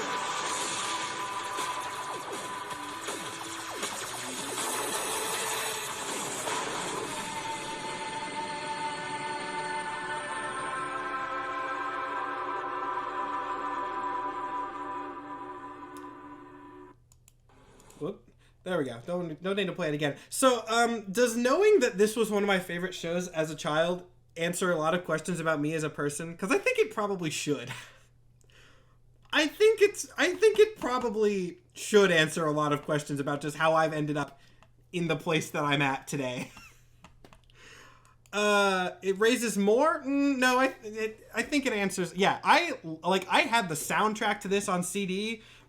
There is a picture of me on Halloween as like a 6-year-old wearing a Bibleman costume. And I'm less about the Bible than I was when I was a child now. Let's just put it that way. But yeah, this was very much, this was very much a thing. For me, man, it's so funny that this episode came at the end of a really boring episode. Because now there are so many less people here who are going to miss a lot of my Bibleman rants. Let's see. Meet the Bibleman team on the official Bibleman website. I really hope I don't get copyright struck for playing that. It's probably fine, right? It's probably okay. I really don't think P23 Entertainment is gonna come in here. All right, let's see. So, Bibleman. His goal is to lead kids to Jesus Christ. His tactic: teaches Bible stories that relate to kids' situations. This is also the animated reboot, but it's basically the same thing. He does have the full, like, armor of God or whatever it's called, where it's like the breastplate of righteousness and the helmet of salvation. You probably heard all of those being individually called out in the theme song. He has all of these different things. The sword of righteousness is basically just the lightsaber. He's Batman. He is Bible Batman, literally. That is exactly what he is. Now, the interesting thing about Bibleman that I think is actually going to be a huge problem for his abilities here is that I don't know if he has powers. Now, there were 4 episodes of the original Bibleman show that I actually had not seen in, like, 1995. Then there was the Bibleman Adventure, which is the one that I just played for you. That's the one that was, like, popular. Well, popular. That ran for a bunch more episodes from 1998 to 2005. By the way, this was, like, direct-to-video. This was not on, like, a network. I don't think that's going to surprise anybody. This was, like, you go to the Christian video store and you buy the Bibleman DVD. So, yeah, these are all the episodes of this. And then there's the Bibleman Power Source, which I actually don't really know anything about. I didn't know that was different. And then Bibleman the Animated Series, where I gotta say, like, I'm not gonna lie. Not this one. Not this Arrows. The suit, pretty good. The reboot suit is actually pretty okay. Man, this is really, Josh Carpenter, he retired. Man, maybe there's more lore that I didn't. Oh, this is Bibleman Power Source in the anime. Oh, it's a different guy? Wait, hold on. I'm learning a lot more Bibleman lore that I didn't even know. I didn't know it was a different guy. This is like a mantle situation. Josh Carpenter, Bibleman. That's why it's a different suit. It's because it's a different dude. I didn't know that. That's wild. Anyway, Bibleman the Animated Series, the suit, I guess Josh Carpenter Bibleman. The suit kind of rules. The animation's not great, but I don't hate the suit. But anyway, we're talking about Miles Peterson, Bibleman, classic Bibleman, who, notably, I don't think has any superpowers. I mean, we gotta look at some villains here. He was given spiritual powers by God, and he fights demons. He does fight demons. But yeah, okay, here we go. This is exactly what we needed. Powers. Note, all of these abilities are actually done by God through Bibleman, save for earthly abilities like motorcycling. I think Anime versus Bibleman has to be the episode title, but earthly abilities like motorcycling is also a pretty good name. Anyway, armor spawning. Yeah, he can summon the armor. Holy manipulation. After praying to God, Bibleman loosens ropes that were tying him so he can just pray and get stuff done. That's neat. He can trap people inside TV screens. He can teleport. So he basically doesn't have any powers himself, is what I'm getting here. But he just can pray, and sometimes that works. That's what I'm getting the sense here, is he can pray and just kind of, sometimes things are effective. Let's look at some of his villains. One of his main villain is Luxor Spawndroth, which is a great name. I love Luxor Spawndroth. Luxor Spawndroth is actually just like 6 guys in the show. Like, so he has a bunch of different names and takes on a bunch of different supervillain identities. I think probably just because they only had one actor. They only had one actor and they just wanted him to play a bunch of different villains. But he does fight demons. Basically what we're dealing with here when we're talking about Bibleman is we are talking about a normal guy, basically just Batman, who can pray and sometimes that does stuff. Was this meant to be serious or a spoof? This is 100% entirely done in earnest. This is a real serious thing. This is a very, very, like just as serious as VeggieTales. Like, let me put it this way. In the stores where you would get this would be right next to VeggieTales. Dead serious. Now, the Armor of God. Oh, good. It does have its own. Oh, there's gifts! Oh, wonderful! Oh, there's the Magical Girl transformation sequence with gifts. That's great. I love that for me and for you. Let's see. What does not say the list? I don't know them anymore. Here we go. The belt of truth, the breastplate of righteousness, the shoes of peace, the shield of faith, the helmet of salvation, and the sword of the Spirit. Which I thought were tech, but I guess are maybe just magic. It's not really ever made clear, at least to my knowledge. Because I thought it was something that he made and summoned with Eunice. I'm going to assume this is like Batman armor. This is Batman armor, but sometimes he can pray and do things. Now, okay, so what we've got here is we have Batman who can pray, and sometimes that works, versus this anime lightning monkey boy. Here's what I want to know, right? What is the power primate? Because both of these characters are warlocks, right? Let's use some D&D terminology. Both of these characters are warlocks. So we know what Bibleman's power comes from. It comes from the Lord. What is the power primate? What is the origin of the power primate? And it doesn't have a page, which is not incredibly encouraging. Power primate. We're just going to Control F search power primate. Wouldn't Bibleman be more of a cleric? Yeah, okay, fair. You're right. I'm sorry. He's a paladin. He's very much a paladin, and I don't know why I didn't jump to that immediately. Okay, power primate is listed 9 times on this page. Hopefully one of them gives us some level of explanation. That one just says that Chiro has it. That one just says that Chiro has it. And Tari teaches him to control the power primate, which is maybe going to be helpful. Let's see. Oh, this is okay, here we go. The Skeleton King, an undead warlord sorcerer. He was once a master of science and magic until he was corrupted by the Dark Ones, a race of trans-dimensional demons. Demons is the explicit answer there, but presumably not Christian demons. Before he became the Skeleton King, the alchemist created the robot monkeys, and he corrupted the power primates. So, oh wait, there's still some more uses here. Dark One Worm corrupted the power primate. So it seems to me like the power primate seems it's like a primordial force of like instinct and strength, right? Is that a fair assumption? It's very much like a chi life energy, like primal instinct force and power. Power primate's considered either an entity or connection to the monkey team.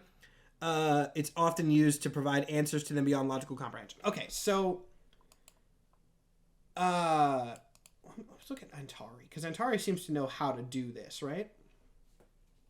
If he teaches him how to control the power primate, he trained at the Veron Temple. Let's see.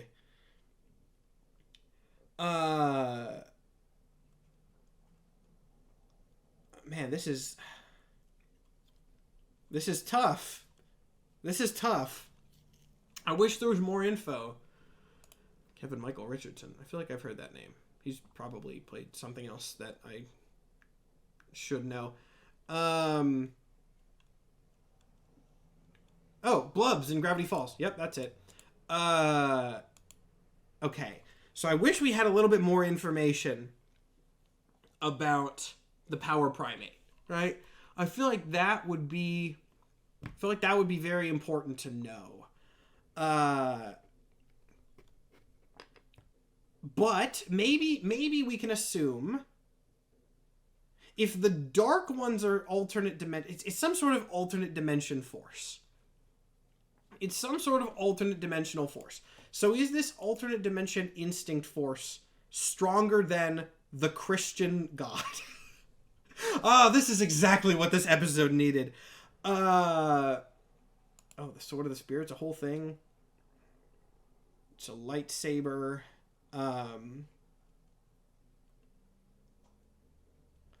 Okay. Here's another thing that could be helpful.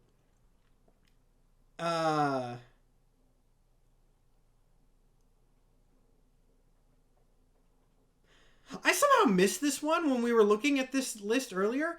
Killer King of all kings. If an enemy has their guard down, Bibleman can use this stylish finisher to blow them up in a fiery explosion by just pointing at them. And guys, Killer King of all kings is the most anime finishing move name I've ever heard in my life.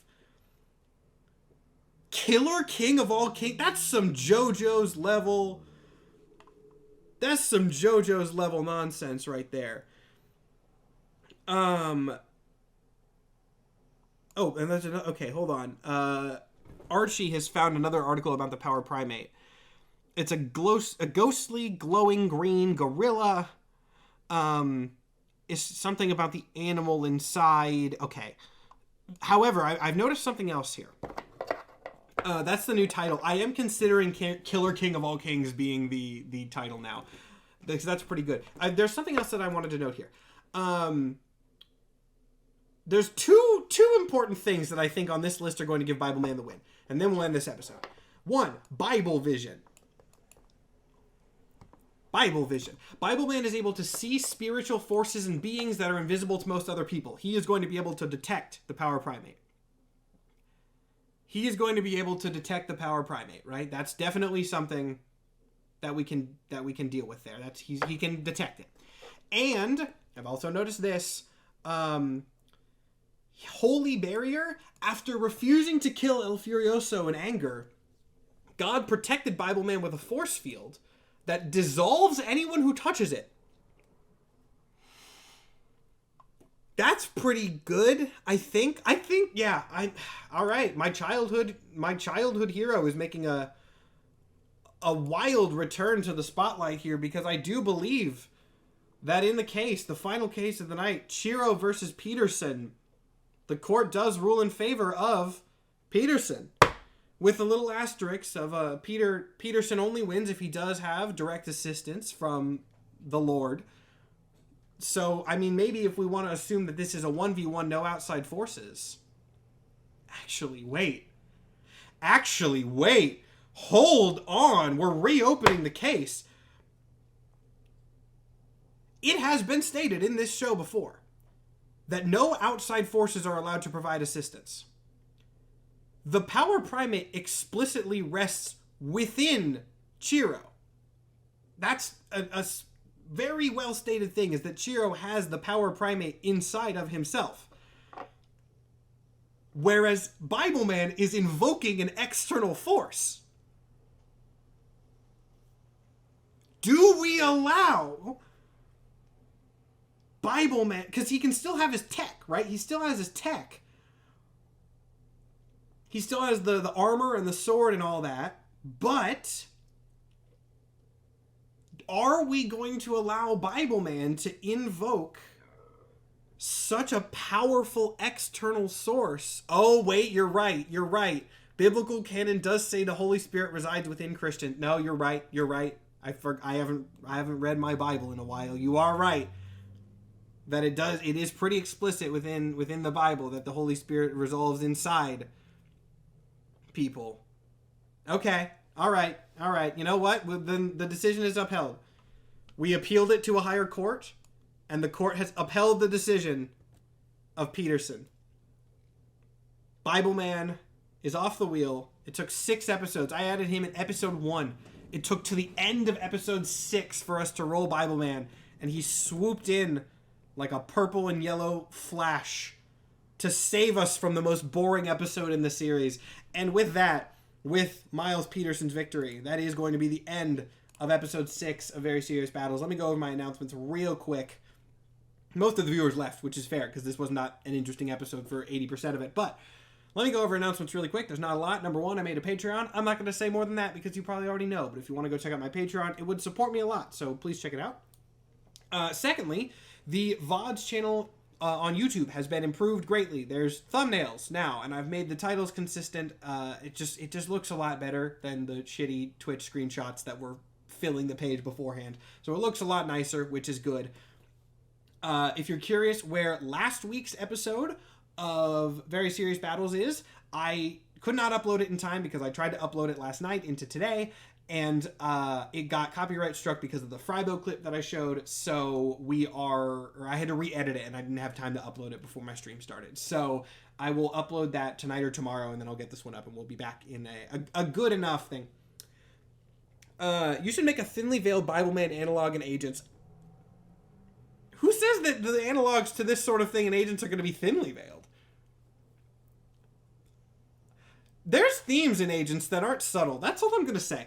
Anyway, what was I? Oh, yeah. The VOD channel's up. It's fixed. It's better. There's going to be more content coming up there as I get back onto the schedule. Thank you, Warner Brothers or whoever, for copywriting my Frybo thing. But the other big announcement is Agents is a month from today. I was talking more about Agents today because it is literally a month out. It is Friday, October 13th is when it starts. The 3-episode miniseries. And I need to shut up about it for the next month because I don't want to give away too much, but oh well. But yeah, that is basically all I've got for you today. Next episode on here will be Outlaws episode 6 on Friday. We will talk more about the scheduling changes coming to Outlaws when that happens because of just the way that things need to shake out. But episode 6 is still on, same time, same place.